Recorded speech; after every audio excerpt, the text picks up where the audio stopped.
ಓಂ ಅಜ್ಞಾನತಿಮಿರಾಂಧಸ್ಯ ಜ್ಞಾನಾಂಜನಶಲಾಕಯಾ ಚಕ್ಷುರುನ್ಮಿಲಿತಂ ಯೇನ ತಸ್ಮೈ ಶ್ರೀಗುರವೇ ನಮಃ. ಶ್ರೀಚೈತನ್ಯಮನೋಭೀಷ್ಟಂ ಸ್ಥಾಪಿತಂ ಯೇನ ಭೂತಲೆ ಸ್ವಯಂ ರೂಪಾ ಕದಾ ಮಹ್ಯಂ ದದಾತಿ ಸ್ವಪದಾಂತಿಕಂ. ವಂದೇಹಂ ಶ್ರೀಗುರು ಶ್ರೀಯುತಾಪದಕಮಲಂ ಶ್ರೀಗುರೂನ್ ವೈಷ್ಣವಾಂಶ್ಚ ಶ್ರೀರೂಪಂ ಸಾಗ್ರಜಾತಂ ಸಹಗಣ ರಘುನಾಥಾನ್ವಿತಂ ತಂ ಸಜೀವಂ ಸಾದ್ವೈತಂ ಸಾವಧೂತಂ ಪರಿಜನಸಹಿತಂ ಕೃಷ್ಣ ಚೈತನ್ಯದೇವಂ ಶ್ರೀರಾಧಾ ಕೃಷ್ಣ ಪಾದಾನ್ ಸಹಗಣ ಲಲಿತಾ ಶ್ರೀ ವಿಶಾಖಾನ್ವಿತಾಂಶ್ಚ. ಹೇ ಕೃಷ್ಣ ಕರುಣಾ ಸಿಂಧು ದೀನಬಂಧು ಜಗತ್ಪತೆ ಗೋಪೇಶ ಗೋಪಿಕಾ ಕಾಂತ ರಾಧಾಕಾಂತ ನಮೋಸ್ತುತೆ. ತಪ್ತ ಕಾಂಚನ ಗೌರಾಂಗಿ ರಾಧೆ ವೃಂದಾವನೇಶ್ವರಿ ವೃಷಭಾನುಸುತೆ ದೇವಿ ಪ್ರಣಮಾಮಿ ಹರಿಪ್ರಿಯೆ. ವಾಂಛಾ ಕಲ್ಪತರುಭ್ಯಶ್ಚ ಕೃಪಾ ಸಿಂಧುಭ್ಯ ಏವ ಚ ಪತಿತಾನಾಂ ಪಾವನೇಭ್ಯೋ ವೈಷ್ಣವೇಭ್ಯೋ ನಮೋ ನಮಃ. ನಮಃ ಓಂ ವಿಷ್ಣುಪಾದಾಯ ಕೃಷ್ಣಪ್ರೇಷ್ಠಾಯ ಭೂತಲೆ ಶ್ರೀಮತೆ ಭಕ್ತಿವೇದಾಂತ ಸ್ವಾಮಿನ್ ಇತಿ ನಾಮಿನೇ. ನಮಸ್ತೆ ಸಾರಸ್ವತೆ ದೇವೆ ಗೌರವಾಣಿ ಪ್ರಚಾರಿಣೆ ನಿರ್ವಿಶೇಷ ಶೂನ್ಯವಾದಿ ಪಾಶ್ಚಾತ್ಯ ದೇಶತಾರಿಣೆ. ಜಯ ಶ್ರೀ ಕೃಷ್ಣ ಚೈತನ್ಯ ಪ್ರಭೋ ನಿತ್ಯಾನಂದ ಶ್ರೀ ಅದ್ವೈತ ಗದಾಧರ ಶ್ರೀವಾಸಾದಿ ಗೌರ ಭಕ್ತ ವೃಂದ. ಹರೇ ಕೃಷ್ಣ ಕೃಷ್ಣ ಕೃಷ್ಣ ಹರೇ ಹರೇ ಹರೇ ರಾಮ ರಾಮ ರಾಮ ಹರೇ ಹರೇ. ಹರೇ ಕೃಷ್ಣ. ಶ್ರೀಮದ್ ಭಾಗವತದ 2ನೇ ಸ್ಕಂದದ 3ನೇ ಅಧ್ಯಾಯ, ಶುದ್ಧ ಭಕ್ತಿ ಸೇವೆ, ಹೃದಯ ಪರಿವರ್ತನೆ. ಈ ಅಧ್ಯಾಯದ ಕುರಿತಾಗಿ ನಾವು ಇವತ್ತು ತಿಳಿದುಕೊಳ್ಳಿಕ್ಕಿದ್ದೇವೆ. ಹಿಂದಿನ ಅಧ್ಯಾಯದಲ್ಲಿ ಅಂದ್ರೆ ಹೃದಯಸ್ಥ ಭಗವಂತ, ಅದರಲ್ಲಿ ನಾವು ಆ ಪರಮಾತ್ಮನ ಕುರಿತಾಗಿ ತಿಳಿದುಕೊಂಡಿದ್ದೇವೆ. ಯಾವ ರೀತಿಯಾಗಿ ನಾವು ಪರಮಾತ್ಮನನ್ನ ಅರ್ಥ ಮಾಡಿಕೊಳ್ಳಬಹುದು.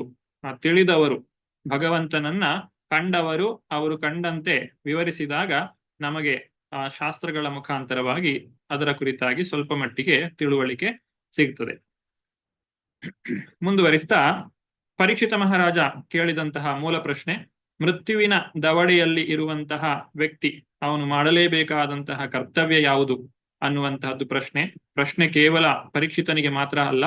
ಯಾಕಂದ್ರೆ ಯಾವ ವ್ಯಕ್ತಿ ಯಾವ ಸಮಯದಲ್ಲಿ ಬೇಕಾದರೂ ಸಾಯಬಹುದು. ಹಾಗಾಗಿ ಸಾವು ಎಲ್ಲರಿಗೂ ಕೂಡ ಅನಿವಾರ್ಯ. ಆದ್ರೆ ಯಾವಾಗ ಬರ್ತದೆ ಅನ್ನೋದು ನಮಗೆ ಗೊತ್ತಿಲ್ಲ. ಹಾಗಾಗಿ ಶ್ರೀಮದ್ ಭಾಗವತ ಇದು ಪ್ರತಿಯೊಬ್ಬ ವ್ಯಕ್ತಿಗೂ ಕೂಡ ಹೇಳಿರುವಂತಹದ್ದು. ಉತ್ತರವಾಗಿ ಶುಕದೇವ ಗೋಸ್ವಾಮಿಗಳು 3 ರೀತಿಯಾದಂತಹ ವಿಚಾರಗಳನ್ನ ಹೇಳ್ತಾರೆ. ಮೊದಲನೇದ್ದಾಗಿ ಆರಂಭಿಕ ಭಕ್ತನಿಗೆ ನೇರವಾಗಿ ಆ ಪರಮಾತ್ಮನನ್ನ ಧ್ಯಾನ ಮಾಡಿ ತಾನು ಮುಕ್ತಿಯನ್ನ ಪಡೆಯುವಂಥದ್ದು, ನೇರವಾದಂತಹ ಮುಕ್ತಿ. ಆದರೆ ಇದಕ್ಕೆ ಭೌತಿಕವಾದಂತಹ ಆಸೆ ಆಕಾಂಕ್ಷೆಗಳು ಇರಬಾರದು. ಅಥವಾ ನಾನು ಇಲ್ಲೇ ಇರಬೇಕು, ಇಲ್ಲಿ ಇದ್ರೂ ಪರವಾಗಿಲ್ಲ ಅನ್ನುವಂತಹ ಮನಸ್ಥಿತಿ ಇರಬಾರದು. ಅಲ್ಲಿಗೆ ಹೋಗ್ಲೇಬೇಕು, ನಾನು ಇಲ್ಲಿ ಇರುವಂತಹ ಯಾವುದೇ ಆಸಕ್ತಿ ಇಲ್ಲ ಅಂತ ಇರುವಂತಹ ವ್ಯಕ್ತಿಗೆ ಮಾತ್ರ ಇದು ಸಾಧ್ಯವಾಗ್ತದೆ. ಈ ಭೌತಿಕ ಪ್ರಪಂಚದ ಕುರಿತಾಗಿ ಕಿಂಚಿತ್ ಆಸೆ ಆಕಾಂಕ್ಷೆಗಳನ್ನು ಇಟ್ಟುಕೊಂಡಂತ ವ್ಯಕ್ತಿಗೆ ಇದು ಸಾಧ್ಯ ಇಲ್ಲ. ಒಂದು ವೇಳೆ ಹಾಗೆ ಆಸಕ್ತಿ ಇದ್ರೆ ಏನು ಮಾಡಬೇಕು? ಅಂತಹ ವ್ಯಕ್ತಿ ಕ್ರಮಮುಕ್ತಿಯನ್ನ ಮಾಡಬೇಕು. ಕ್ರಮಮುಕ್ತಿ ಅಂತ ಹೇಳಿದ್ರೆ ಆ ವಿರಾಟ್ ಪುರುಷನ ಧ್ಯಾನ. ಅದರಲ್ಲಿ ಮತ್ತೆ 2 ರೀತಿಯಾದಂತಹ ದಾರಿಗಳನ್ನ ಹೇಳ್ತಾರೆ. ವಿರಾಟ್ ರೂಪನ ಧ್ಯಾನ ಮಾಡಿದ ನಂತರ ಯಾರು ಆಸಕ್ತಿಯನ್ನ ಕಳೆದುಕೊಳ್ತಾರೆ ಅವರು ಪರಮಾತ್ಮನ ಧ್ಯಾನ ಮಾಡಿ ಮತ್ತೆ ಭಗವದ್ಧಾಮಕ್ಕೆ ಹೋಗಬಹುದು. ಇಲ್ಲ ಅಂತ ಹೇಳಿದ್ರೆ ಒಂದೊಂದೇ ಲೋಕಗಳಿಗೆ, ಊರ್ಧ್ವ ಲೋಕಗಳಿಗೆ ಏರ್ತಾ ಹೋಗಿ ಬ್ರಹ್ಮಲೋಕದವರೆಗೆ ಏರಬಹುದು. ಬ್ರಹ್ಮಲೋಕಕ್ಕೆ ಹೋದ ಮೇಲೆ ಅಲ್ಲಿಂದ ತಕ್ಷಣವೇ ಮುಕ್ತಿಯನ್ನ ಪಡೆಯಬಹುದು. ಅಥವಾ ಬ್ರಹ್ಮದೇವನ ಅಂತ್ಯದವರೆಗೆ ಇದ್ದುಕೊಂಡು ನಂತರ ಮುಕ್ತಿಯನ್ನು ಪಡೆಯಬಹುದು. ಹೀಗೆ ನಾನಾ ವಿಚಾರಗಳನ್ನ ತಿಳಿಸಿದ ನಂತರ ಭಕ್ತಿ ಮಾರ್ಗದ ಕುರಿತಾಗಿಯೂ ಕೂಡ ತಿಳಿಸಿದ್ದಾರೆ. ಆ ಭಕ್ತಿ, ಶುದ್ಧ ಭಕ್ತಿ ಸೇವೆ, ಅದರ ಕುರಿತಾಗಿ ಹೆಚ್ಚಿನ ಒಂದು ವಿವರಣೆಯನ್ನ ಈ ಅಧ್ಯಾಯದಲ್ಲಿ ನಾವು ಕಾಣ್ತೇವೆ. ಇದು 3ನೆಯ ದಾರಿ. ಇದು ಬಹಳ ಬುದ್ಧಿವಂತರು ತೆಗೆದುಕೊಳ್ಳುವಂತಹ ದಾರಿ ಅಂತ ಹೇಳ್ತಾರೆ. ಸುಮೇಧಸಃ ಕೃಷ್ಣವರ್ಣಂ ತ್ವಿಷ ಅಕೃಷ್ಣಂ ಸಾಂಗೋಪಾಂಗಾಸ್ತ್ರ ಪಾರ್ಷದಂ ಯಜ್ಞೈ ಸಂಕೀರ್ತನ ಪ್ರಾಯ ಯಜಂತೀಹಿ ಸುಮೇಧಸಃ. ಅಂದ್ರೆ ಆ ಚೈತನ್ಯ ಮಹಾಪ್ರಭುಗಳ ವಿವರಣೆಯನ್ನ ಕೊಡುವಾಗ ಕೃಷ್ಣವರ್ಣಂ ತ್ವಿಷ ಅಕೃಷ್ಣಂ, ಕೃಷ್ಣನನ್ನ ವರ್ಣಿಸ್ತಾರೆ. ಆದ್ರೆ ಅವರ ಅವರ ಚರ್ಮದ ಬಣ್ಣ ಕೃಷ್ಣ ಅಲ್ಲ, ಕಪ್ಪು ಆಗಿರುವುದಿಲ್ಲ, ಗೌರವರ್ಣನಾಗಿರುತ್ತಾನೆ. ಅಂತಹ ಸಾಂಗೋಪಾಂಗಾಸ್ತ್ರ ಪಾರ್ಷದಂ, ಅವರು ತಮ್ಮ ಎಲ್ಲ ಸಂಗಡಿಗರೊಡನೆ ಬರ್ತಾರೆ. ಯಜ್ಞ ಸಂಕೀರ್ತನ ಪ್ರಾಯ, ಸಂಕೀರ್ತನ ಯಜ್ಞವನ್ನ ಪ್ರಾರಂಭಿಸ್ತಾರೆ. ಯಾರೆಲ್ಲ ಬುದ್ಧಿವಂತರಾಗಿರ್ತಾರೋ ಸುಮೇಧಸ, ಮೇಧ ಅಂತ ಹೇಳಿದ್ರೆ ಬುದ್ಧಿವಂತಿಕೆ ಅಥವಾ ಮೆದುಳು ಶಕ್ತಿ, ಮೇಧ. ಆ ಬುದ್ಧಿವಂತಿಕೆ ಯಾರಲ್ಲಿ ಚೆನ್ನಾಗಿರ್ತದೋ ಸುಮೇಧ ಸಹ ಅವರು ಯಜಂತೀಹಿ, ಆತನು ಕೊಟ್ಟಂತಹ ದಾರಿಯನ್ನ ಹಿಡಿದುಕೊಂಡು ತಮ್ಮ ಜನ್ಮವನ್ನು ಸಾರ್ಥಕಪಡಿಸಿಕೊಳ್ಳುತ್ತಾರೆ. ಹಾಗಾದ್ರೆ ಬುದ್ಧಿವಂತರಲ್ಲದವರ ದಾರಿ ಯಾವುದು? ಆಗಲೇ ಹೇಳಿದ ಹಾಗೆ ಒಂದು ಷಟ್ಚಕ್ರ ಯೋಗ ಮತ್ತೆ ಮೂಲಾಧಾರದಿಂದ ಬೇರೆ ಬೇರೆ ಹಂತಗಳಿಗೆ ಒಂದು ಶಕ್ತಿಯನ್ನ ಮೇಲೆ ಮೇಲಕ್ಕೆ ತೆಗೆದುಕೊಂಡು ಹೋಗುವುದು, ಅಥವಾ ಊರ್ಧ್ವಲೋಕಗಳಿಗೆ ಹೋಗುವುದು ಇತ್ಯಾದಿ ಯಾವುದೇ ತಪಸ್ಸುಗಳನ್ನ ಮಾಡಲಿಕ್ಕೆ ಆಗದೇ ಇರುವವರು, ಅಥವಾ ಭಗವಂತನ ಕುರಿತಾದಂತಹ ಜ್ಞಾನ ಇಲ್ಲದೆ ಇರುವವರು, ಒಂದು ವೇಳೆ ಇದ್ರೂ ಆ ಭಕ್ತಿ ಮಾರ್ಗವನ್ನು ತೆಗೆದುಕೊಳ್ಳಲೇ ಇರುವವರು, ಇವರಿಗೆಲ್ಲ ಹೇಳಿರುವಂತದ್ದು ಇನ್ನೊಂದು ವಿಧಾನ. ಅದನ್ನ ಬುದ್ಧಿವಂತರಲ್ಲದವರು ಮಾಡುವುದು ಅಂತೇಳಿ ಭಗವಂತ ಭಗವದ್ಗೀತೆಯಲ್ಲಿ ನೇರವಾಗಿಯೇ ಹೇಳಿದ್ದಾನೆ. ಬುದ್ಧಿವಂತರಲ್ಲದವರು ಅಂತ ಹೇಳಿದ್ರೆ ಅವರು ಅಬುದ್ಧಯ ಅಂತ ಕರೀತಾರೆ. ನೀವು ಭಗವದ್ಗೀತೆಯಲ್ಲಿ 7ನೇ ಅಧ್ಯಾಯದಲ್ಲಿ ಇದನ್ನ ವಿವರಿಸಿದ್ದಾರೆ. 7ನೇ ಅಧ್ಯಾಯದ 20ನೇ ಶ್ಲೋಕದಲ್ಲಿ ಕಾಮೈಸ್ತೈಸ್ತೈ ಹೃತಜ್ಞಾನ ಪ್ರಪದ್ಯಂತೆ ಅನ್ಯ ದೇವತಾ ತಂ ತಂ ನಿಯಮಮಾಸ್ಥಾಯ ಪ್ರಕೃತ್ಯೆ ನಿಯತಾ ಸ್ವಯ ಯೋ ಯೋ ಯಾಮ್ಯಾಂ ತನುಂ ಭಕ್ತ ಶ್ರದ್ಧೆಯಾರ್ಚುಮಿತ್ತುಮಿಚ್ಛಸಿ ಇತ್ಯತಿ ತಸ್ಯ ತಸ್ಯಾಚಲಂ ಶ್ರದ್ಧಾಂ ತಾಮೇವ ವಿದದಾಮ್ಯಹಂ ಸತಯಾ ಶ್ರದ್ಧೆಯಾ ಯುಕ್ತ ತಸ್ಯಾರಾಧನಮೀಹತೆ ಲಭತೆ ಚ ತಥಾ ಕಾಮಾನ್ ಮಯೈವ ವಿಹಿತಾನ್ ಹಿತಾನ್ ಅಂತವತ್ತು ಫಲಂ ತೇಷಾಂ ತದ್ಭವತಿ ಅಲ್ಪಮೇಧಸಾಂ ದೇವಾನ್ ದೇವ ಯಜೋ ಯಾಂತಿ ಮದ್ಭಕ್ತ ಯಾಂತಿ ಮಾಮಪಿ. ದೇವತೆಗಳ ಆರಾಧನೆಯನ್ನ ಯಾರು ಮಾಡ್ತಾರೆ, ಯಾಕೆ ಮಾಡ್ತಾರೆ, ಅದರಿಂದ ಏನು ಫಲ ಸಿಗ್ತದೆ, ಅದನ್ನು ಯಾಕೆ ಮಾಡಬಾರದು ಇತ್ಯಾದಿ ಎಲ್ಲ ವಿಚಾರಗಳನ್ನ ಭಗವಂತ ಭಗವದ್ಗೀತೆಯಲ್ಲಿ ಈ 4 ಶ್ಲೋಕಗಳಲ್ಲಿ ತಿಳಿಸಿದ್ದಾನೆ. 7ನೇ ಅಧ್ಯಾಯದ 20ರಿಂದ 23ನೇ ಶ್ಲೋಕ. ಇಲ್ಲಿ ಏನು ಹೇಳ್ತಾ ಇದ್ದಾರೆ? ದೇವತೆಗಳು ಅಂತ ಹೇಳಿದ್ರೆ ಯಾರು? ಇದು ಮೊದಲನೇ ಪ್ರಶ್ನೆ. ದೇವತೆಗಳು ಅಂತ ಹೇಳಿದ್ರೆ, ಈಗ ಒಂದು ಸಮಾಜ ಅಥವಾ ಒಂದು ದೇಶ ನಡೀಬೇಕು ಅಂತ ಹೇಳಿದ್ರೆ ಆ ದೇಶಕ್ಕೆ ಒಬ್ಬ ಪ್ರಧಾನಮಂತ್ರಿಯೋ ಅಥವಾ ಅಧ್ಯಕ್ಷರೋ ಇರ್ತಾರೆ. ಅವರೊಬ್ಬರೇ ದೇಶವನ್ನು ನಡೆಸಲಿಕ್ಕೆ ಆಗುದಿಲ್ಲ. ಅವರ ಕೆಳಗೆ ಬಹಳಷ್ಟು ಜನರು ಇರ್ತಾರೆ. ಅವರಿಗೆ ಬೇರೆ ಬೇರೆ ರೀತಿಯಾದಂತಹ ಒಂದು ವ್ಯವಸ್ಥೆಗಳನ್ನ ಒಂದು ನೋಡಿಕೊಳ್ಳುವಂತಹ ಕಾರ್ಯವನ್ನು ಕೊಟ್ಟಿರ್ತಾರೆ. ಅವರ ಮುಖಾಂತರವಾಗಿ ಪ್ರಜೆಗಳ ಪಾಲನೆ ಉಂಟಾಗುತ್ತದೆ. ಉದಾಹರಣೆಗೆ ನಾವೀಗ ಊಟ ಮಾಡಬೇಕು ಅಂತ ಹೇಳಿದ್ರೆ ನಮಗೆ ಬೇಕಾದಂತಹ ಆಹಾರ ಧಾನ್ಯಗಳು, ಆ ಆಹಾರ ಧಾನ್ಯಗಳು ಬೆಳೆಯಬೇಕು ಅಂತ ಹೇಳಿದ್ರೆ ಮಳೆ ಬೇಕು. ಆ ಮಳೆ ಬರಬೇಕು ಅಂತ ಹೇಳಿದ್ರೆ ಆ ಸೂರ್ಯನ ಬಿಸಿಲು ಸಮುದ್ರದಿಂದ ನೀರನ್ನ ಆವಿ ಮಾಡಿ ಮೋಡ ಮಾಡಿ ಮಳೆಯಾಗಿ ಸುರಿಸಬೇಕು.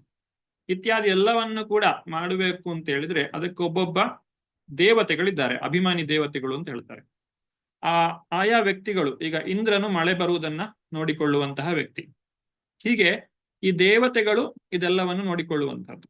ಈಗ ನಾವು ನಮ್ಮಲ್ಲಿ ನೀರಾವರಿಗೆ ಒಬ್ರು ಸಚಿವರಿರ್ತಾರೆ, ಮತ್ತೆ ಬೇರೆ ಬೇರೆ ಕೈಗಾರಿಕೆಗಳಿಗೆ ಇನ್ನೊಬ್ರು ಸಚಿವರಿರ್ತಾರೆ, ಬೇರೆ ಬೇರೆ ಡಿಪಾರ್ಟ್ಮೆಂಟ್ಗಳಿಗೆ ಒಬ್ಬೊಬ್ರು ಮಂತ್ರಿಗಳಿರುವಂತೆ ಒಂದೊಂದು ಡಿಪಾರ್ಟ್ಮೆಂಟ್ಗೆ ಈ ಪ್ರಪಂಚದಲ್ಲಿ ಆಗುವಂತಹದ್ದು ಎಲ್ಲದಕ್ಕೂ ಒಂದೊಂದು ದೇವತೆಗಳಿದ್ದಾರೆ. ನಮ್ಮ ಶರೀರದಲ್ಲಿರುವಂತಹ ಪ್ರತಿಯೊಂದು ಅಂಗಗಳಿಗೂ ಕೂಡ ಅವುಗಳು ಸರಿಯಾಗಿ ಕೆಲಸ ಮಾಡಿಕೊಳ್ಳುವ ಹಾಗೆ ನೋಡಿಕೊಳ್ಳಲಿಕ್ಕೆ ಒಂದೊಂದು ದೇವತೆಗಳಿದ್ದಾರೆ. ಈಗ ಭಗವಂತನ ಭಕ್ತಿ ಮಾಡಲಿಕ್ಕೆ ಆಗದೇ ಇರುವವರು, ಅಥವಾ ಇಷ್ಟ ಇಲ್ಲದೆ ಇರುವವರು, ಅಥವಾ ಅದರ ಮಹತ್ವ ತಿಳಿಯದೇ ಇರುವವರು ಈ ದೇವತೆಗಳನ್ನೇ ಆರಾಧನೆ ಮಾಡ್ತಾರೆ. ಯಾಕಂದ್ರೆ ಈ ದೇವತೆಗಳು ತಕ್ಷಣವೇ ಫಲವನ್ನ ಕೊಡ್ತಾರೆ. ದೇವತೆಗಳ ಒಂದು ಫಲ ಅದು ಭಗವಂತ ಫಲ ಕೊಡುವಷ್ಟು ಸಮಯವನ್ನ ತೆಗೆದುಕೊಳ್ಳುವುದಿಲ್ಲ. ಯಾಕಂದ್ರೆ ಅವರು ಯೋಚಿಸಿ ಫಲವನ್ನ ಕೊಡುವುದಿಲ್ಲ.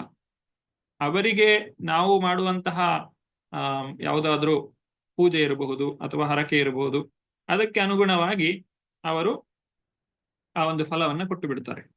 ಆದ್ರೆ ಭಗವಂತನಲ್ಲಿ ನಾವು ಹೋದಾಗ ಏನಾಗ್ತದೆ, ಭಗವಂತ ಮೊದಲು ನಮ್ಮನ್ನ ಪರೀಕ್ಷೆ ಮಾಡ್ತಾನೆ. ಈ ವರವನ್ನ ಇವನಿಗೆ ಕೊಟ್ರೆ ಇವನು ಅದರಿಂದ ಏನು ಪಡೀತಾನೆ, ಅವನು ಯಾವ ರೀತಿಯಾಗಿ ಉಪಯೋಗಿಸಿಕೊಳ್ತಾನೆ, ಅದನ್ನ ನೋಡಿ ದೇವರು ಭಗವಂತ ನಮಗೆ ಆ ಒಂದು ವರವನ್ನ ಕೊಡುವಂತಹದ್ದು. ಉದಾಹರಣೆಗೆ ಹಿರಣ್ಯಕಶಿಪು ಬ್ರಹ್ಮದೇವರನ್ನ ತಪಸ್ಸು ಮಾಡಿದ್ರು. ತಪಸ್ಸು ಮಾಡಿದಂತಹ ಹಿರಣ್ಯಕಶಿಪು ಸಾವಿಲ್ಲದಂತಹ ವರವನ್ನ ಕೇಳಿದ. ಬ್ರಹ್ಮದೇವರು ಏನ್ ಹೇಳ್ತಾರೆ, ನನಗೇ ಸಾವು ಇದೆ, ನಿನಗೆಲ್ಲಿಂದ ಕೊಡ್ಲಿ ನಾನು ಸಾವಿಲ್ಲದೆ ಇರುವಂತಹ ವರವನ್ನ? ಅಂದ್ರೆ ದೇವತೆಗಳು ನಮ್ಮನ್ನ ಜನನ ಮರಣಗಳ ಚಕ್ರದಿಂದ ಬಿಡುಗಡೆ ಪಡಿಸ್ಲಿಕ್ಕೆ ಸಾಧ್ಯ ಇಲ್ಲ. ನಾವು ಮೃತ್ಯುವನ್ನ ಜಯಿಸ್ಲಿಕ್ಕೆ ಸಾಧ್ಯ ಇಲ್ಲ ದೇವತೆಗಳನ್ನ ಪೂಜೆ ಮಾಡುವುದರಿಂದಾಗಿ. ಎರಡನೇದಾಗಿ ಆ ದೇವತೆಗಳಿಗೂ ಕೂಡ ಒಂದು ಅಂತ್ಯ ಅನ್ನುವಂಥದ್ದು ಇದೆ. ಧ್ರುವ ಮಹಾರಾಜನು ಕೂಡ ಒಂದು ರಾಜ್ಯದ ಆಸೆಯಿಂದ ತನ್ನ ತಂದೆಯಾದಂತಹ ಉತ್ತಾನಪಾದನಿಗಿಂತಲೂ ದೊಡ್ಡದಾದಂತಹ ರಾಜ್ಯ ನನಗೆ ಬೇಕು ಅನ್ನುವಂತಹ ಉದ್ದೇಶದಿಂದ ಆತನು ತಪಸ್ಸನ್ನ ಮಾಡಿದ. ಆದರೆ ಅವನು ಮಾಡಿದ ತಪಸ್ಸು ವಿಷ್ಣುವಿನ ಕುರಿತಾಗಿ ಅಥವಾ ಭಗವಂತನ ಕುರಿತಾಗಿ. ಅವನು ಆ ಒಂದು ತಪಸ್ಸಿಗೆ ಮೆಚ್ಚಿ ಭಗವಂತನು ಪ್ರತ್ಯಕ್ಷನಾದಾಗ ಅವನಲ್ಲಿ ಯಾವುದೇ ಭೌತಿಕ ಆಸೆಗಳು ಉಳಿದಿಲ್ಲ. ಆ ಭಗವಂತನ ಸುಂದರವಾದಂತಹ ಆ ದಿವ್ಯ ಮಂಗಳ ರೂಪವನ್ನ ನೋಡಿದ ಕೂಡಲೇ ಅವನಲ್ಲಿದ್ದಂತಹ ಎಲ್ಲ ಭೌತಿಕ ಇಚ್ಛೆಗಳು ದೂರ ಆಗಿತ್ತು. ಅವನೇನು ಹೇಳ್ತಾನೆ, ನಿನ್ನ ದರ್ಶನವೇ ಆಯ್ತು ನನಗೆ, ಇನ್ನು ಈ ಜನ್ಮಕ್ಕೆ ಏನು ಬೇಕು, ನನಗಿಷ್ಟೇ ಸಾಕು, ನನಗಿನ್ನೇನು ಬೇಡ ಅಂತೇಳಿ ಅಷ್ಟರಲ್ಲೇ ಅವನು ಸಂತೃಪ್ತಿಯನ್ನ ಹೊಂದುತ್ತಾನೆ. ಈ ಹರಿಭಕ್ತಿ ಸುಧೋದಯದಲ್ಲಿ ಬರೀತಾರೆ, ಸ್ಥಾನಾಭಿಲಾಷಿ ತಪಸಿ ಸ್ಥಿತೋಹಂ ತ್ವಾಂ ಪ್ರಾಪ್ತವಾನ್ ದೇವ ಮುನೀಂದ್ರ ಗುಹ್ಯಂ ಕಾಚಂ ವಿಚಿನ್ವನ್ ಅಪಿ ದಿವ್ಯ ರತ್ನಂ ಸ್ವಾಮಿನ್ ಕೃತಾರ್ಥೋಸ್ಮಿ ವರಂ ನಯಾಸೆ. ಸ್ಥಾನಾಭಿಲಾಷಿ, ಯಾವುದೋ ಒಂದು ಸ್ಥಾನ, ಒಂದು ರಾಜ್ಯ, ಅದರ ಭೋಗವನ್ನು ನಾನು ಪಡಿಬೇಕು ಅನ್ನುವಂತಹ ಉದ್ದೇಶಕ್ಕಾಗಿ ತುಂಬಾ ಕಷ್ಟಪಟ್ಟು ತಪಸ್ಸು ಮಾಡಿದೆ. ಆದರೆ ತ್ವಾಂ ಪ್ರಾಪ್ತವಾನ್ ದೇವ ಮುನೀಂದ್ರ ಗುಹ್ಯಂ, ಆ ದೇವ ಮುನೀಂದ್ರರಿಗೂ ನೀನು ಸಿಗುವುದು ತುಂಬಾ ಕಷ್ಟ. ಆದ್ರೆ ನಿನ್ನನ್ನು ನಾನು ಇವತ್ತು ಪಡೆದಿದ್ದೇನೆ. ನಿಜವಾಗಿ ನಾನು ಕೆಲವೊಂದು ಗಾಜಿನ ಚೂರುಗಳನ್ನ ಹುಡುಕ್ತಾ ಇದ್ದೆ, ಆದ್ರೆ ನೀನು ನನಗೆ ಸಿಕ್ಕಿದ್ದು ಯಾವ ರೀತಿಯಾಗಿದೆ ಅಂತ ಹೇಳಿದ್ರೆ ದಿವ್ಯ ರತ್ನಂ, ಆ ದಿವ್ಯವಾದಂತಹ ರತ್ನವನ್ನ ನಾನು ಪಡೆದಿದ್ದೇನೆ. ಕಾಚನ್ ವಿಚಿನ್ವನ್ ಅಪಿ ದಿವ್ಯ ರತ್ನಂ ಸ್ವಾಮಿನ್ ಕೃತಾಸ್ತೋಸ್ಮಿ ವರಂ ನಯಾಸೆ. ಬೇರೆ ಯಾವ ವರ ಕೂಡ ನನಗೆ ಬೇಡ. ಇದು ದೇವತೆಗಳ ಪೂಜೆ ಮತ್ತು ಭಗವಂತನ ಪೂಜೆಯನ್ನ ಮಾಡುವುದರ ನಡುವೆ ಇರುವಂತಹ ವ್ಯತ್ಯಾಸ. ಭಗವಂತ ನಮ್ಮ ಹೃದಯದಲ್ಲಿರುವಂತಹ ಕಶ್ಮಲವನ್ನ ಮೊದಲು ದೂರ ಮಾಡ್ತಾನೆ, ಆಮೇಲೆ ನಮಗೆ ಬೇಕಾದದ್ದನ್ನ ಕೊಡ್ತಾನೆ. ನಮಗೆ ಅದು ಹಾನಿಕರ ಅಂತ ಆದ್ರೆ ಖಂಡಿತವಾಗಿಯೂ ಅವನದನ್ನು ನಮಗೆ ಕೊಡುವುದಿಲ್ಲ. ಹಿರಣ್ಯಕಶಿಪು ವರವನ್ನ ಪಡೆದ ಮೇಲೂ ಅವನು ರಾಕ್ಷಸನಾಗೆ ಉಳಿದ ಮತ್ತು ಆ ವರದಿಂದಾಗಿಯೇ ಅವನು ಅನೇಕ ಪಾಪ ಕಾರ್ಯಗಳನ್ನ ಮಾಡಿದ. ನಂತರ ಅವನು ಅದರಿಂದ ಪ್ರಹ್ಲಾದನಿಂದಾಗಿ ಮತ್ತೆ ಅವನು ಪಾರಾದ. ಇಲ್ಲದೆ ಹೋದ್ರೆ ಅವನು ನರಕಕ್ಕೆ ಹೋಗಬೇಕಾಯಿತು ಆಗಿತ್ತು. ಆದ್ರೆ ಇಲ್ಲಿ ಭಗವಂತನ ಪೂಜೆಯನ್ನ, ಭಗವಂತನ ಭಕ್ತಿಯನ್ನ ಮಾಡಿದ್ರೆ ನಾವು ಏನನ್ನ ಆತರಿಂದ ಬೇಡ್ತೇವೋ ಅದನ್ನ ಅವನು ನೇರವಾಗಿ ಕೊಡುವುದಿಲ್ಲ. ಈ ಕಾರಣಕ್ಕಾಗಿ ಜನರು ಭಗವಂತನಲ್ಲಿ ಅಥವಾ ಶ್ರೀಕೃಷ್ಣನಲ್ಲಿ ನೇರವಾಗಿ ಭಕ್ತಿಯನ್ನ ಮಾಡುವುದಿಲ್ಲ. ಎಲ್ಲಿಯವರೆಗೆ ನಾವು ಭೌತಿಕ ಇಚ್ಛೆಗಳನ್ನು ಇಟ್ಟುಕೊಂಡಿರ್ತೇವೋ ಅಲ್ಲಿಯವರೆಗೆ ಸಾಧಾರಣವಾಗಿ ಜನರು ತಕ್ಷಣವೇ ಎಲ್ಲಿ ನಮಗೆ ಪ್ರತಿಫಲ ಸಿಗುತ್ತದೆ, ಯಾರು ನನ್ನ ಏನು ಇಚ್ಛೆಗಳನ್ನ ಪೂರ್ತಿಗೊಳಿಸ್ತಾರೆ ಅವರ ಹತ್ರನೇ ಹೋಗುವುದಲ್ಲದೆ ನಾನು ಭಗವಂತನ ಹತ್ರ ಹೋಗುವುದಿಲ್ಲ. ಯಾಕಂದ್ರೆ ನಾನು ಹೋದ್ರೆ ನನ್ನ ಇಚ್ಛೆಗಳೇ ಇಲ್ಲವಾಗಿ ಹೋಗ್ತದೆ. ಇಚ್ಛೆಗಳೇ ಇಲ್ಲ ಅಂತ ಇದ್ಮೇಲೆ ವರವನ್ನು ಇಟ್ಕೊಂಡು ಏನು ಮಾಡುವುದು? ಹಸಿವೆ ಇಲ್ಲದವನಿಗೆ ನೀವು ಆಹಾರವನ್ನು ಕೊಟ್ರೆ ಏನು ಪ್ರಯೋಜನ ಇಲ್ಲ. ಹಾಗೆ ಧ್ರುವ ಮಹಾರಾಜನಿಗೆ ಮತ್ತೆ ಭಗವಂತ ಧ್ರುವ ಮಹಾರಾಜನಿಗೆ ಎಲ್ಲ ರಾಜ್ಯವನ್ನು ಕೊಡ್ತಾನೆ. ಅವನು ಅನೇಕ ವರ್ಷಗಳ ಕಾಲ ರಾಜ್ಯಾಡಳಿತವನ್ನು ಕೂಡ ಮಾಡ್ತಾನೆ. ಆದ್ರೆ ಯಾವುದೇ ಭೌತಿಕವಾದಂತಹ ಇಚ್ಛೆಗಳನ್ನು ಇಟ್ಟುಕೊಂಡು ಅಲ್ಲ. ಇದು ಭಗವಂತನ ಭಕ್ತಿಗೂ ದೇವತೆಗಳ ಆರಾಧನೆಗೂ ಇರುವಂತಹ ವ್ಯತ್ಯಾಸ. ಈಗ ಮೊದಲನೆಯ ಶ್ಲೋಕವನ್ನ ನೋಡೋಣ ಈ ಒಂದು ಅಧ್ಯಾಯದಲ್ಲಿ.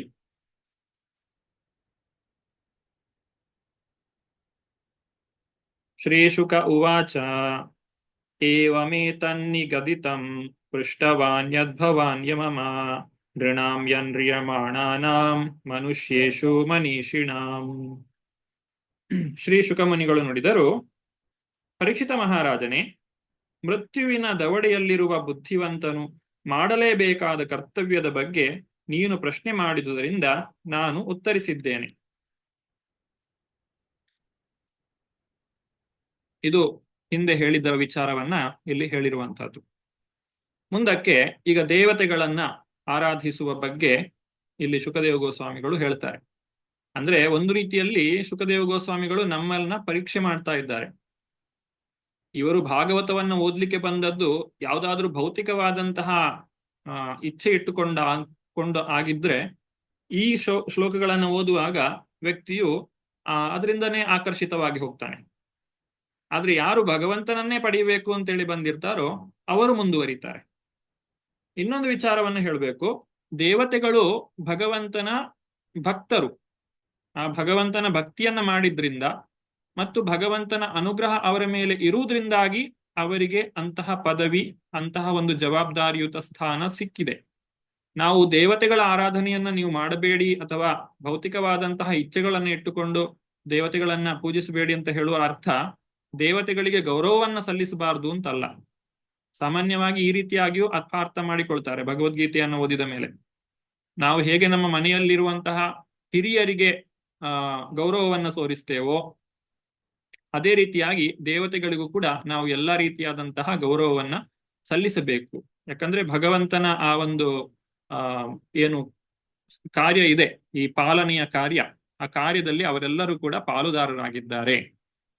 ಈಗ ಮುಂದಿನ ಶ್ಲೋಕಗಳು 2ನೇ ಶ್ಲೋಕದಿಂದ 9ನೆಯ ಶ್ಲೋಕದವರೆಗೆ ಬೇರೆ ಬೇರೆ ದೇವತೆಗಳನ್ನ ಆರಾಧನೆ ಮಾಡುವುದು ಮತ್ತು ಆ ದೇವತೆಗಳಿಂದ ಪಡೆಯಬಹುದಾದಂತಹ ಏನೆಲ್ಲ ವರಗಳಿವೆ ಇತ್ಯಾದಿಗಳನ್ನ ಒಂದೊಂದಾಗಿಯೇ ಪಟ್ಟಿ ಮಾಡ್ತಾ ಹೋಗ್ತಾರೆ. ಮೊದಲನೇದಾಗಿ ಬ್ರಹ್ಮವರ್ಚಸ ಕಾಮಸ್ತು ಯಜೇತ ಬ್ರಹ್ಮಣ ಪತಿಂ ಇಂದ್ರಮಿಂದ್ರ ಕಾಮಸ್ತು ಪ್ರಜಾಪತೀನ್ ದೇವೀಂ ಮಾಯಾಂತು ಶ್ರೀಕಾಮಸ್ತೇಜಸ್ಕಾಮೋ ವಿಭಾವಸುಂ ವಸುಕಾಮೋ ವಸುನ್ ರುದ್ರಾನ್ ವೀರ್ಯಕಾಮೋಥ ವೀರ್ಯವಾನ್ ಅನ್ಯಾದ್ಯ ಕಾಮಸ್ತ್ವದಿತಿಂ ಸ್ವರ್ಗಕಾಮೋದಿತೆ ಸುತಾನ್ ವಿಶ್ವಾನ್ ದೇವಾನ್ ರಾಜ್ಯಕಾಮ ಸಾಧ್ಯಾನ್ ಸಂಸಾಧಕೋ ವಿಷಾಂ ಆಯುಷ್ಕಾಮೋ ಅಶ್ವಿನೌ ದೇವೌ ಪುಷ್ಟಿಕಾಮ ಇಲಾಂ ಯಜೇತ್ ಪ್ರತಿಷ್ಠಾಕಾಮ ಪುರುಷೋ ರೋದಸಿ ಲೋಕಮಾತರೌ ರೂಪಾಭಿಕಾಮೋ ಗಂಧರ್ವಾನ್ ಸ್ತ್ರೀಕಾಮೋ ಅಪ್ಸರ ಊರ್ವಶೀಂ ಅಧಿಪತ್ಯಕಾಮ ಸರ್ವೇಷಾಂ ಯಜೇತ ಪರಮೇಷ್ಟಿನಂ ಯಜ್ಞಂ ಯಜೇದ್ ಯಶಸ್ಕಾಮ ಕೋಶಕಾಮ ಪ್ರಚೇತಸಂ ವಿದ್ಯಾಕಾಮಸ್ತು ಗಿರೀಶಂ ದಾಂಪತ್ಯಾರ್ಥ ಉಮಾಪ್ಸತೀಂ.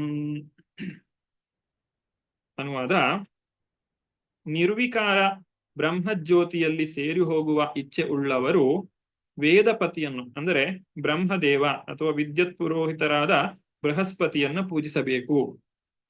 ಬ್ರಹ್ಮದೇವನನ್ನ ಪೂಜಿಸಿದ್ರೆ ಬ್ರಹ್ಮಜ್ಯೋತಿಯಲ್ಲಿ ಸೇರಿ ಹೋಗಬಹುದು ಅಥವಾ ಬೃಹಸ್ಪತಿಯನ್ನ ಪೂಜೆ ಮಾಡಬಹುದು. ಉತ್ಕಟ ಸಂಭೋಗವನ್ನು ಅಪೇಕ್ಷಿಸುವವನು ಸ್ವರ್ಗಾಧಿಪತಿಯಾದ ಇಂದ್ರನನ್ನು ಪೂಜಿಸಬೇಕು. ದೇವತೆಗಳಿಗೆ ನಮ್ಮ ಈ ಭೌತಿಕವಾದಂತಹ ಈ ಮರ್ತ್ಯ ಭೂಲೋಕದಲ್ಲಿ ಏನು ನಾವು ಶರೀರವನ್ನ ಪಡೆಯುತ್ತೇವೆ, ದೇವತೆಗಳ ಶರೀರವು ಕೂಡ ಭೌತಿಕವಾದದ್ದೇ. ಆದರೆ ಅವರಿಗೆ ನಮ್ಮ ಶರೀರಕ್ಕಿಂತ ಹೆಚ್ಚಿನ ಒಂದು ಶಕ್ತಿ ಇರುತ್ತದೆ. ಉದಾಹರಣೆಗೆ ನಾವು ಎಷ್ಟು ಒಂದು ಆಹಾರವನ್ನು ಸೇವಿಸಬಹುದು ಅಥವಾ ಎಷ್ಟು, ಈಗ ನಮಗೆ ಏನೋ ಒಂದು ತುಂಬಾ ಇಷ್ಟ ಅಂತ ಆದ್ರೆ, ಯಾವುದೋ ಒಂದು ಸಿಹಿ ತಿನಿಸು ತುಂಬಾ ಇಷ್ಟ, ಅದನ್ನ ಎಷ್ಟೊಂದು ತಿನ್ನಬಹುದು, ಅದಕ್ಕೊಂದು ಮಿತಿ ಇದೆ. ಆದ್ರೆ ದೇವತೆಗಳಿಗೆ ಆ ಮಿತಿ ಬಹಳಷ್ಟು ಜಾಸ್ತಿ ಇರುತ್ತದೆ. ಅವರಿಗೆ ಹೆಚ್ಚಿನ ಮಿತಿಯಲ್ಲಿ ಅದನ್ನು ಸೇವಿಸಲಿಕ್ಕೆ ಸಾಧ್ಯ ಆಗ್ತದೆ ಎಲ್ಲ ವಿಚಾರಗಳಲ್ಲಿ. ಹಾಗೆ ಅಲ್ಲಿ ಭೋಗಕ್ಕೆ ಹೆಚ್ಚಿನ ಒಂದು ಅವಕಾಶ ಇರುತ್ತದೆ. ಅದಕ್ಕೆ ಅಧಿಪತಿ ಇಂದ್ರ. ಹಾಗಾಗಿ ನೀವು ಇಂದ್ರನನ್ನ ಪೂಜಿಸಿದ್ರೆ ನಿಮಗೂ ಕೂಡ ಆ ಒಂದು ಅಧಿಕಾರ, ಆ ಒಂದು ವರ ಸಿಗುತ್ತದೆ. ಒಳ್ಳೆಯ ಸಂತಾನವನ್ನು ಬಯಸುವವನು ಮಾತಾ ಪಿತೃಗಳಾದ ಪ್ರಜಾಪತಿಗಳನ್ನು ಪೂಜಿಸಬೇಕು. ಒಳ್ಳೆಯ ಭಾಗ್ಯವನ್ನು ಇಚ್ಛಿಸುವವನು ಭೌತಿಕ ಜಗತ್ತಿನ ಅಧ್ಯಕ್ಷಿಣಿಯಾದ ದುರ್ಗಾದೇವಿಯನ್ನು ಆರಾಧಿಸಬೇಕು. ಇಲ್ಲಿ ದುರ್ಗಾದೇವಿ ಆಕೆ ನಮ್ಮೆಲ್ಲರ ತಾಯಿ.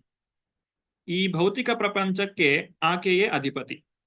ದುರ್ಗಾ ಅನ್ನುವಂತಹ ಪದಕ್ಕೆ ಕೋಟೆ ಅನ್ನುವಂತಹ ಅರ್ಥವೂ ಇದೆ. ಈ ಭೌತಿಕ ಪ್ರಪಂಚವನ್ನ ಕೋಟೆಗೆ ಹೋಲಿಸಿದ್ದಾರೆ. ಆ ದೇವಿಯನ್ನ ನಾವು ಪೂಜಿಸಿದ್ರೆ ನಮ್ಮ ಜೀವನದಲ್ಲಿ ಒಳ್ಳೆಯ ಭಾಗ್ಯವನ್ನ, ಅಂದ್ರೆ ಭೌತಿಕವಾದಂತಹ ಎಲ್ಲ ಇಚ್ಛೆಗಳನ್ನ ಪೂರೈಸುವಂತಹ ಶಕ್ತಿ ಆ ದುರ್ಗಾದೇವಿಗೆ ಇದೆ. ಹಾಗೆ ದುರ್ಗಾದೇವಿಯ ಪತಿಯಾದಂತಹ ಶಂಕರ ಅಥವಾ ಅವನನ್ನ ಭವ ಅಂತ ಹೇಳಿಯೂ ಕರೀತಾರೆ. ಈ ಪ್ರಪಂಚವನ್ನ ಭವಸಾಗರ ಅಂತ ಕರೀತೇವೆ. ಆ ಭವಸಾಗರ, ಆ ಭವನ ಮಡದಿಯಾದಂತಹ ದುರ್ಗಾದೇವಿಯನ್ನ ಭವಾನಿ ಅಂತ ಹೇಳಿಯೂ ಕರೀತೇವೆ. ಹೀಗೆ ಈ ಪ್ರಪಂಚದಲ್ಲಿ, ಭೌತಿಕವಾದಂತಹ ಪ್ರಪಂಚದಲ್ಲಿ ಏನೆಲ್ಲ ಆಗುಹೋಗುಗಳಿವೆಯೋ ಆ ಎಲ್ಲದಕ್ಕೂ ಕೂಡ ಅಧಿಪತಿ ಸ್ಥಾನ, ಅಂದ್ರೆ ಅತ್ಯಂತ ಶ್ರೇಷ್ಠವಾದಂತಹ ಸ್ಥಾನದಲ್ಲಿರುವಂತದ್ದು ಪಾರ್ವತಿ ಪರಮೇಶ್ವರರು. ಬಹುಬಲಿಷ್ಠನಾಗ ಬಯಸುವವನು ಅಗ್ನಿಯನ್ನು ಪೂಜಿಸಬೇಕು. ಅಗ್ನಿ ಅಂತ ಹೇಳಿದ್ರೆ ತುಂಬಾ ಶಕ್ತಿಶಾಲಿಯಾದಂತಹ ಒಂದು ವ್ಯಕ್ತಿ ಮತ್ತೆ ವಸ್ತು. ಈ ಪಂಚಮಹಾಭೂತಗಳಲ್ಲಿ ಒಂದಾಗಿರುವಂತಹ ಅಗ್ನಿ. ಅಗ್ನಿಯನ್ನ ಪೂಜೆ ಮಾಡಿದ್ರೆ ಅಥವಾ ಅಗ್ನಿಯನ್ನ ಆರಾಧನೆ ಮಾಡೋದ್ರಿಂದ ವ್ಯಕ್ತಿ ಶಕ್ತಿಯನ್ನ ಪಡೆಯಬಹುದು. ಕೇವಲ ಧನದಾಸೆ ಇರುವವನು ವಸುಗಳನ್ನು ಆರಾಧಿಸಬೇಕು. ಮಹಾವೀರನಾಗ ಬಯಸಿದರೆ ಅವನು ಶಿವನ ರುದ್ರಾವತಾರಗಳನ್ನು ಪೂಜಿಸಬೇಕು. ಬಹುಧಾನ್ಯ ಸಂಗ್ರಹವನ್ನು ಇಚ್ಛಿಸುವವನು ಅದಿತಿಯನ್ನು ಪೂಜಿಸಬೇಕು. ಅದಿತಿ ಅಂತ ಹೇಳಿದ್ರೆ ಕಶ್ಯಪರ ಮಡದಿ, ಆಕೆಯ ಮಕ್ಕಳನ್ನ ಆದಿತ್ಯ ಅಂತ ಹೇಳಿ ಕರೀತಾರೆ, ಆದಿತ್ಯರು. ಸ್ವರ್ಗಕಾಮಿಯು ಅದಿತಿ ಪುತ್ರರನ್ನು ಅಂದ್ರೆ ಆದಿತ್ಯರನ್ನು ಪೂಜಿಸಬೇಕು. ಐಹಿಕ ಸಾಮ್ರಾಜ್ಯವನ್ನು ಬಯಸುವವನು ವಿಶ್ವೇ ದೇವತೆಗಳನ್ನು ಪೂಜಿಸಬೇಕು. ಜನಪ್ರಿಯನಾಗಲಿಚ್ಛಿಸುವವನು ಸಾಧ್ಯ ದೇವತೆಯನ್ನು ಪೂಜಿಸಬೇಕು. ದೀರ್ಘಾಯುಷ್ಯವನ್ನು ಇಚ್ಛಿಸುವವನು ಅಶ್ವಿನಿ ಕುಮಾರರು. ಇವರು ಅಶ್ವಿನಿ ಕುಮಾರರು ಅಂತ ಹೇಳಿದ್ರೆ ದೇವತೆಗಳ ಲೋಕದಲ್ಲಿ ಅಥವಾ ಸ್ವರ್ಗದಲ್ಲಿ ವೈದ್ಯರಿದ್ದ ಹಾಗೆ. ಅವರಿಂದ ಹೆಚ್ಚಿನ ದೀರ್ಘಾಯುಷ್ಯವನ್ನು ನಾವು ಪಡೆಯಬಹುದು, ಆರೋಗ್ಯವನ್ನು ಕೂಡ ಪಡೆಯಬಹುದು. ದೃಢಕಾಯವನ್ನ ಬಯಸುವವನು ಭೂದೇವಿಯನ್ನು ಪೂಜಿಸಬೇಕು. ಸ್ಥಾನ ಭದ್ರತೆಯನ್ನು ಬಯಸುವವನು ದ್ಯಾವಾ ಪೃಥ್ವಿಯನ್ನು ಪೂಜಿಸಬೇಕು. ಸೌಂದರ್ಯವನ್ನು ಇಚ್ಛಿಸುವವನು ಗಂಧರ್ವ ಲೋಕದ ಸುಂದರ ನಿವಾಸಿಗಳನ್ನು ಪೂಜಿಸಬೇಕು. ಸತ್ಪತ್ನಿಯನ್ನು ಬಯಸುವವನು ಸ್ವರ್ಗಲೋಕದ ವೇಶ್ಯೆಯರಾದಂತಹ ಅಪ್ಸರೆಯರನ್ನು ಮತ್ತು ಊರ್ವಶಿಯನ್ನು ಪೂಜಿಸಬೇಕು. ಇತರರ ಮೇಲೆ ಅಧಿಪತ್ಯವನ್ನು ಇಚ್ಛಿಸುವುದಾದರೆ ಬ್ರಹ್ಮಾಂಡದ ಅಧಿಪತಿಯಾದ ಬ್ರಹ್ಮನನ್ನು ಪೂಜಿಸಬೇಕು. ಯಶಸ್ಕಾಮನು ದೇವೋತ್ತಮ ಪುರುಷನನ್ನು ಪೂಜಿಸಬೇಕು. ಇಲ್ಲಿ ದೇವೋತ್ತಮ ಪರಮ ಪುರುಷನಾದನ್ನು ಪೂಜಿಸಬೇಕು ಅಂತ ಹೇಳಿದ್ರೆ ಇದು ಭೌತಿಕವಾದಂತಹ ವಿಚಾರಗಳಿಗಾಗಿ ಪೂಜಿಸಬಹುದು ಅಂತ ಹೇಳಿರುವಂತಹದ್ದು. ಸಾಕಷ್ಟು ಧನ ಸಂಚಯ ಬಯಸುವವನು ವರುಣ ದೇವತೆಯನ್ನು, ಮಹಾವಿದ್ವಾಂಸನಾಗ ಬಯಸಿದರೆ ಶಿವನನ್ನು ಪೂಜಿಸಬೇಕು. ಸುಖ ದಾಂಪತ್ಯವನ್ನು ಬಯಸುವುದಾದರೆ ಪತಿವ್ರತೆಯಾದ ಶಿವಪತ್ನಿ ಉಮಾದೇವಿಯನ್ನು ಪೂಜಿಸಬೇಕು. ಹೀಗೆ ಬೇರೆ ಬೇರೆ ದೇವತೆಗಳನ್ನ ಇಲ್ಲಿ ತಿಳಿಸಿಕೊಡ್ತಾರೆ. ಯಾವೆಲ್ಲ ಭೌತಿಕವಾದಂತಹ ಇಚ್ಛೆಗಳನ್ನು ನಾವು ಪೂರೈಸಿಕೊಳ್ಳಬಹುದು ಅಂತ ಹೇಳಿ. ಧರ್ಮಾರ್ಥ ಉತ್ತಮ ಶ್ಲೋಕಂ ತಂತು ತನ್ವನ್ ಪಿತೃನ್ ಯಜೇತ್ ರಕ್ಷಾ ಕಾಮ ಪುಣ್ಯ ಜನಾನ್ ಓಜಕ್ ಕಾಮ ಮರುದ್ಗಣಾನ್. ಅಧ್ಯಾತ್ಮ ಜ್ಞಾನ ವೃದ್ಧಿಗಾಗಿ ಶ್ರೀ ವಿಷ್ಣುವನ್ನು ಅಥವಾ ಅವನ ಭಕ್ತನನ್ನು ಪೂಜಿಸಬೇಕು. ಸಂತಾನ ರಕ್ಷಣೆಗಾಗಿ ಮತ್ತು ವಂಶವೃದ್ಧಿಗಾಗಿ ವ್ಯಕ್ತಿಯು ಬೇರೆ ಬೇರೆ ನಾನಾ ದೇವತೆಗಳನ್ನು ಪೂಜಿಸಬೇಕು. ಇಲ್ಲಿ ಅಧ್ಯಾತ್ಮ ಜ್ಞಾನವನ್ನ ವೃದ್ಧಿಗಾಗಿ ಶ್ರೀ ವಿಷ್ಣುವನ್ನ ಪೂಜಿಸಬೇಕು ಅಂತ ಹೇಳಿದ್ರೆ ನಿಜವಾಗಿ ನಾವು ಅಧ್ಯಾತ್ಮ ಜ್ಞಾನವನ್ನ ಪಡೆಯುವಂಥದ್ದು ಯಾವುದೇ ಒಂದು ಪ್ರತಿಷ್ಠೆಗೋಸ್ಕರ ಅಥವಾ ಏನೋ ಒಂದು ಭೌತಿಕವಾದಂತಹ ಲಾಭವನ್ನ ಪಡೀಲಿಕ್ಕೋಸ್ಕರ ಅಲ್ಲ. ನಾವು ಭಾಗವತವನ್ನ ಭಗವದ್ಗೀತೆಯನ್ನ ಅಧ್ಯಯನ ಮಾಡುವುದು ನಮ್ಮ ಜ್ಞಾನವನ್ನ ಹೆಚ್ಚಿಸಿಕೊಳ್ಳುವುದಕ್ಕೆ ಮತ್ತೆ ಅದರಿಂದ ನಾವು ದೊಡ್ಡ ವಿದ್ವಾಂಸರು ಅಂತ ಅನ್ನಿಸಿಕೊಳ್ಳಿಕ್ಕೆ ಅಲ್ಲ. ಆ ರೀತಿಯಾಗಿ ಮಾಡುವುದರೆ ಅದು ಕೂಡ ಭೌತಿಕವೇ ಆಗಿ ಹೋಗ್ತದೆ. ಅದರಿಂದ ಅದನ್ನು ಇಲ್ಲಿ ಸೇರಿಸಿದ್ದಾರೆ. ನಾವು ಯಾಕೆ ಈ ಜ್ಞಾನವನ್ನ ಪಡೆಯುತ್ತೇವೆ? ಅದು ಭಗವಂತನ ಭಕ್ತಿಯಲ್ಲಿ ನಮಗೆ ಸಹಾಯಕ ಆಗಬೇಕು. ನಾವು ಪಡೆದುಕೊಳ್ಳುವಂತಹ ಭಕ್ತಿ ಅದು ನಮ್ಮನ್ನ ಜ್ಞಾನದಲ್ಲಿ ನಮ್ಮ ಪಡೆದುಕೊಳ್ಳುವಂತಹ ಜ್ಞಾನ ಅದು ನಮ್ಮನ್ನ ಭಕ್ತಿಯಲ್ಲಿ ಮುಂದುವರಿಸುವ ಹಾಗೆ ಇರಬೇಕು. ಇಲ್ಲದೆ ಅದು ನಮಗೆ ಅಹಂಕಾರಕ್ಕೆ ಕಾರಣವಾದರೆ ಅಂತಹ ಜ್ಞಾನವೂ ಕೂಡ ಭೌತಿಕವೇ ಆಗಿ ಹೋಗ್ತದೆ.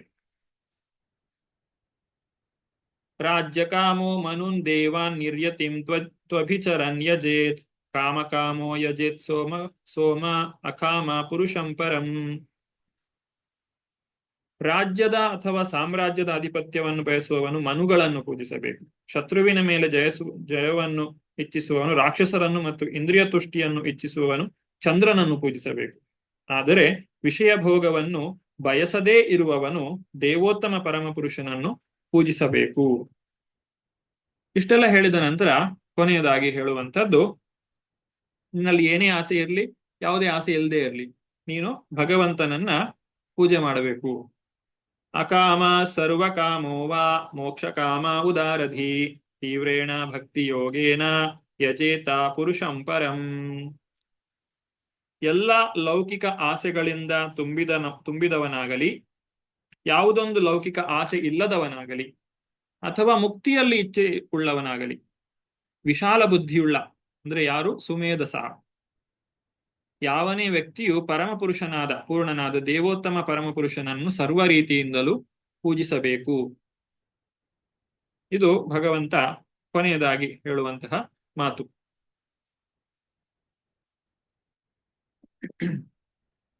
ಆಗಲೇ ಹೇಳಿದ ಹಾಗೆ ಧ್ರುವ ಮಹಾರಾಜ ಭೌತಿಕವಾದಂತಹ ಇಚ್ಛೆಯನ್ನ ಇಟ್ಟುಕೊಂಡು ಭಗವಂತನಲ್ಲಿ ತಪಸ್ಸನ್ನ ಮಾಡಿದಾಗ ಅವನಿಗೆ ಉತ್ತಮವಾದಂತಹ ಲೋಕವೇ ದೊರಕಿತು. ಕೇವಲ ಧ್ರುವ ಮಹಾರಾಜನಿಗೆ ಮಾತ್ರ ಅಲ್ಲ, ಅವನನ್ನ ಆ ಒಂದು ತಪಸ್ಸು ಮಾಡಲಿಕ್ಕೆ ಕಳಿಸಿದಂತಹ ಅವನ ತಾಯಿ ಸುನೀತಿ, ಅವಳಿಗೂ ಕೂಡ ಭಗವಂತನ ಧಾಮ ಪ್ರಾಪ್ತವಾಯಿತು. ಎಷ್ಟರ ಮಟ್ಟಿಗೆ ಅಂತ ಹೇಳಿದ್ರೆ ಧ್ರುವ ಮಹಾರಾಜನಿಗಿಂತ ಒಂದು ಹೆಜ್ಜೆ ಮುಂದೆ ಆ ಸುನೀತಿಗೆ ಮೊದಲೇ ಆ ಭಗವಂತನ ಒಂದು ದಿವ್ಯಧಾಮ ಪ್ರಾಪ್ತವಾಗ್ತದೆ.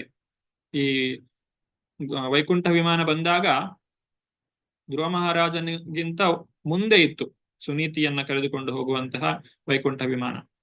ಅಂದ್ರೆ ಭಕ್ತರನ್ನ ಆ ಆ ಒಂದು ತನ್ನ ಮಗನನ್ನ ಭಕ್ತಿಯ ಒಂದು ಪಥದಲ್ಲಿ ನಡೆಸಿದ ಕಾರಣಕ್ಕಾಗಿ ಆಕೆಯೂ ಕೂಡ ಭಗವಂತನ ಧಾಮವನ್ನ ಪಡೆದಳು.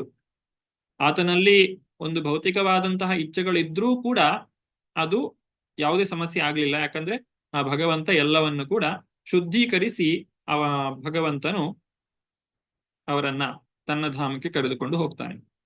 ಇನ್ನು ಮತ್ತೆ ಭಗವದ್ಗೀತೆಯಲ್ಲೇ ಹೇಳಿರುವಂತಹ 21ನೇ ಶ್ಲೋಕದಿಂದ ನೋಡುವುದಾದ್ರೆ ಭಗವಂತ ಹೇಳ್ತಾನೆ, 7ನೇ ಅಧ್ಯಾಯದ 21ನೇ ಶ್ಲೋಕದಲ್ಲಿ, ಯೋ ಯೋ ಯಾಮ್ಯಾಂ ತನುಂ ಭಕ್ತ ಶ್ರದ್ಧೆಯಾಚ್ಯುತುಮಿಚ್ಛತಿ ತಸ್ಯ ತಸ್ಯಾಚಲಂ ಶ್ರದ್ಧಾಂ ತಾಮೇವ ವಿದದಾಮ್ಯಹಂ.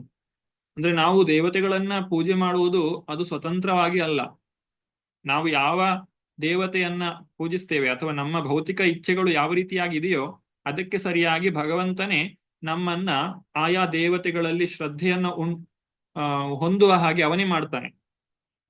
ಮತ್ತೆ ಆ ದೇವತೆಗಳು ನಮಗೆ ಅನುಗ್ರಹವನ್ನ ಮಾಡುವುದು ಕೂಡ ಭಗವಂತನ ಅನುಮತಿ ಇದ್ದುಕೊಂಡು ಮಾತ್ರ. ಅವರು ಕೂಡ ಸ್ವತಂತ್ರವಾಗಿ ಏನನ್ನು ಕೂಡ ಕೊಡ್ಲಿಕ್ಕೆ ಸಾಧ್ಯ ಆಗುವುದಿಲ್ಲ. ಆದ್ರೆ ಯಾವಾಗ ನಾವು ಯಾವುದೇ ಭೌತಿಕ ಇಚ್ಛೆಗಳಿಗೆ ಆ ಭಗವಂತನನ್ನ ಅಥವಾ ದೇವತೆಗಳನ್ನ ಪೂಜಿಸದೆ ನಮ್ಮ ಭಗವಂತನ ಪ್ರೀತಿಗಾಗಿ, ಭಕ್ತಿ ಅಂತ ಹೇಳಿದ್ರೆ ಪ್ರೀತಿ, ಅದು ವ್ಯಾಪಾರ ಅಲ್ಲ, ನಾವು ಭಗವಂತನಲ್ಲಿ ಭಕ್ತಿಯನ್ನ ಮಾಡುವುದಿದ್ರೆ ಆಗ ದೇವತೆಗಳ ಹತ್ರ ಹೋಗದೆ ನಾವು ನೇರವಾಗಿ ಭಗವಂತನ ಹತ್ರ ಹೋಗ್ಲಿಕ್ಕೆ ಅವನೇ ದಾರಿ ಮಾಡಿಕೊಡ್ತಾನೆ. ಅಂದ್ರೆ ದೇವತೆಗಳನ್ನ ಆರಾಧನೆ ಮಾಡಿದವರು ತಮ್ಮ ಕಶ್ಮಲವನ್ನ, ಈ ಭೌತಿಕ ಬಂಧನವನ್ನ ಅಥವಾ ಭೌತಿಕವಾದ ಇಚ್ಛೆಗಳನ್ನ ಕಳೆದುಕೊಂಡಾಗ ಅವರು ತಾವಾಗಿಯೇ ಕೃಷ್ಣನ ಭಕ್ತಿಯಲ್ಲಿ ಬರುವುದನ್ನು ನಾವು ಕಾಣಬಹುದು. ಈ ರೀತಿ ಭಗವಂತನಲ್ಲಿ ನಾವು ಭಕ್ತಿಯನ್ನ ಮಾಡಬೇಕು. ಒಂದು ವೇಳೆ ಭೌತಿಕ ಇಚ್ಛೆಯನ್ನ ಇಟ್ಟುಕೊಂಡು ಭಗವಂತನಲ್ಲಿ ಹೋದ್ರೆ ಏನಾಗುತ್ತದೆ? ಅದು ಧ್ರುವ ಮಹಾರಾಜನ ಹಾಗೆ ಆಗುತ್ತದೆ. ಮತ್ತೆ ಇನ್ನೊಂದು ಏನು ಅಂತ ಹೇಳಿದ್ರೆ, ನಾವು ಈಗ ಸಣ್ಣ ಮಕ್ಕಳನ್ನ ಉದಾಹರಣೆಯಾಗಿ ತೆಗೆದುಕೊಳ್ಳುವುದಾದ್ರೆ, ಚಿಕ್ಕ ಮಕ್ಕಳು ತಂದೆ ತಾಯಿಯಲ್ಲಿ ಸಣ್ಣ ಇರುವಾಗ ನನಗೆ ಅದು ಬೇಕು ಇದು ಬೇಕು ಅಂತ ಹೇಳಿ ಹಠ ಮಾಡಿ ತೆಗೆದುಕೊಳ್ತಾರೆ. ತಂದೆ ತಾಯಿಗಳು ಪ್ರೀತಿಯಿಂದ ಕೊಡ್ತಾರೆ.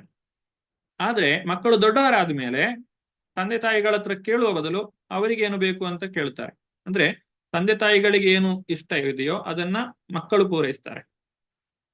ಅದೇ ರೀತಿಯಾಗಿರ್ತದೆ ನಮ್ಮ ಭಕ್ತಿ. ಭಕ್ತಿಗೆ ಬರುವ ಪ್ರಾರಂಭಿಕ ಭಕ್ತ ತನ್ನ ಕೆಲವೊಂದು ಕಷ್ಟಗಳಿಗೆ ಭಗವಂತನಲ್ಲಿ ಕೇಳಿಕೊಳ್ಳಬಹುದು. ಆರ್ತೋ ಅರ್ಥಾರ್ಥಿ ಜಿಜ್ಞಾಸು ಜ್ಞಾನಿ ಅಂತ ಹೇಳಿ ಕೃಷ್ಣನೇ ಹೇಳಿದ್ದಾನೆ. ಕಷ್ಟ ಇರುವವರು, ದುಡ್ಡಿನ ಸಮಸ್ಯೆ ಇರುವವರು, ಇವರೆಲ್ಲ ಭಕ್ತರು ಭಗವಂತನ ಹತ್ರ ಬರ್ತಾರೆ ಅಂತೇಳಿ. ಆದ್ರೆ ನಾವು ಭಕ್ತಿಯಲ್ಲಿ ಸ್ವಲ್ಪ ಮುಂದುವರಿದ ಮೇಲೆ ಭಗವಂತನಿಗೆ ಏನು ಬೇಕು? ಭಗವಂತನಿಗೆ ನಮ್ಮಿಂದ ಬೇಕಾಗಿರುವುದು ಒಂದೇ ಒಂದು, ಅದು ಭಕ್ತಿ ಸೇವೆ. ಅವನ ಆ ಒಂದು ಏನು ಸ್ಥಾನ ಇದೆ, ಆ ಭಗವಂತನ ನಿಜವಾದಂತಹ ಏನು ಸ್ಥಾನ ಅಥವಾ ಭಗವಂತನಿಗೂ ನಮಗಿರುವಂತಹ ಒಂದು ಸಂಬಂಧ ಏನಿದೆ ಅದನ್ನು ನಾವು ಅರ್ಥ ಮಾಡಿಕೊಳ್ಳಬೇಕು.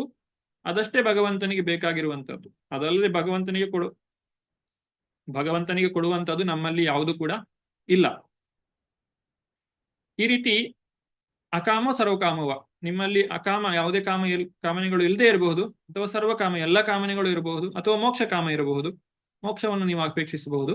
ಯಜೇತ ಪುರುಷಂ ಪರಂ, ನೀವು ಕೃಷ್ಣನ ಭಕ್ತಿಯನ್ನ ಮಾಡಿ ಅಂತ ಹೇಳಿ ಇಲ್ಲಿ ಶುಕದೇವ ಗೋಸ್ವಾಮಿಗಳು ಪರೀಕ್ಷಿತನಿಗೆ ಹೇಳುವ ಮುಖಾಂತರವಾಗಿ ನಮಗೆ ಅದನ್ನ ಹೇಳ್ತಾ ಇದ್ದಾರೆ. ದೇವತೆಗಳು ಕೊಟ್ಟಂತಹ ವರವು ಅದು ಅಶಾಶ್ವತವಾದಂಥದ್ದು. ಮುಂದುವರಿಸ್ತಾ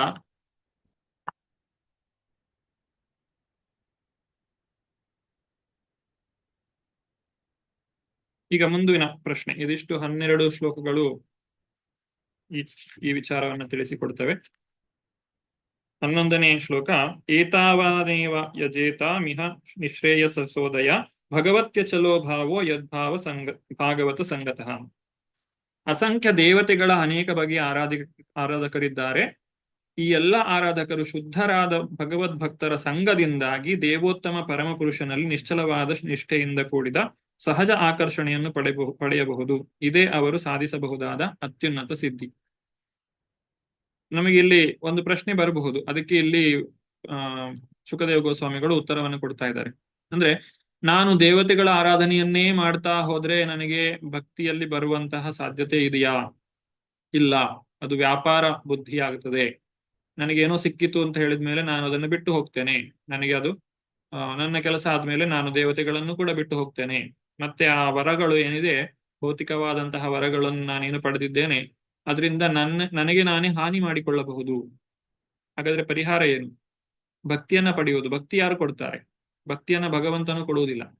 ಯಾಕಂದ್ರೆ ಭಗವಂತ ಎಲ್ಲರಿಗೂ ಸಮಾನ. ಭಗವಂತ ಭಕ್ತಿಯನ್ನು ಕೊಡುವುದಾದ್ರೆ ಎಲ್ರಿಗೂ ಕೊಡಬಹುದಾಗಿತ್ತು. ಆದ್ರೆ ಭಕ್ತಿಯನ್ನು ಕೊಡುವಂತದ್ದು ಭಗವಂತನ ಭಕ್ತರು. ಶುದ್ಧರಾದ ಭಗವದ್ಭಕ್ತರ ಸಂಘದಿಂದಾಗಿ ದೇವೋತ್ತಮ ಪರಮಪುರುಷನಲ್ಲಿ ನಿಶ್ಚಲವಾದ ನಿಷ್ಠೆಯಿಂದ ಕೂಡಿದ ಸಹಜ ಆಕರ್ಷಣೆಯನ್ನು ಪಡೆಯಬಹುದು. ಭಗವಂತನ ಭಕ್ತರ ಸೇವೆಯನ್ನ ಮಾಡುವುದರಿಂದ, ಅವರ ಸಂಘವನ್ನ ಪಡೆಯುವುದರಿಂದ ನಾವು ಭಗವಂತನಲ್ಲಿ ಭಕ್ತಿಯನ್ನ ಪಡೆಯಬಹುದು. ಇಲ್ಲ ಅಂತ ಹೇಳಿದ್ರೆ ಈ ತೀವ್ರ ಭಕ್ತಿ, ತೀವ್ರೇಣ ಭಕ್ತಿ ಯೋಗೇನ, ಅದನ್ನು ಪಡೀಲಿಕ್ಕೆ ಸಾಧ್ಯ ಇಲ್ಲ. ಇದು ಭಕ್ತರ ಸಂಘದಿಂದ ಮಾತ್ರ ಸಾಧ್ಯ. ಮುಂದಕ್ಕೆ ಶ್ರೀಲ ಪ್ರಭುಪಾದರು ಭಾವಾರ್ಥದಲ್ಲಿ ಇದನ್ನೆಲ್ಲ ಬಹಳ ಚೆನ್ನಾಗಿ ವಿವರಿಸಿದ್ದಾರೆ. ದಯವಿಟ್ಟು ಓದಿ. 12ನೇ ಶ್ಲೋಕ.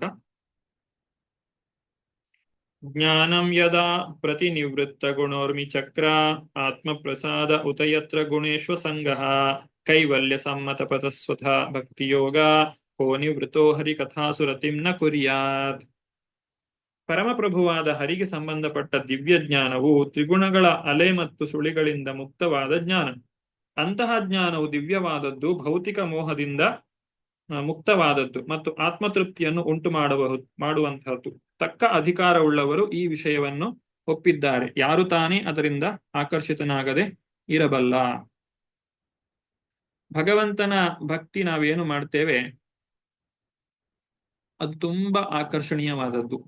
ಕಲ್ಲು ಸಕ್ಕರೆಯ ರುಚಿಯನ್ನ ಬಲ್ಲವರೇ ಬಲ್ಲರು ಅಂತ ಹೇಳ್ತಾರೆ ದಾಸರು.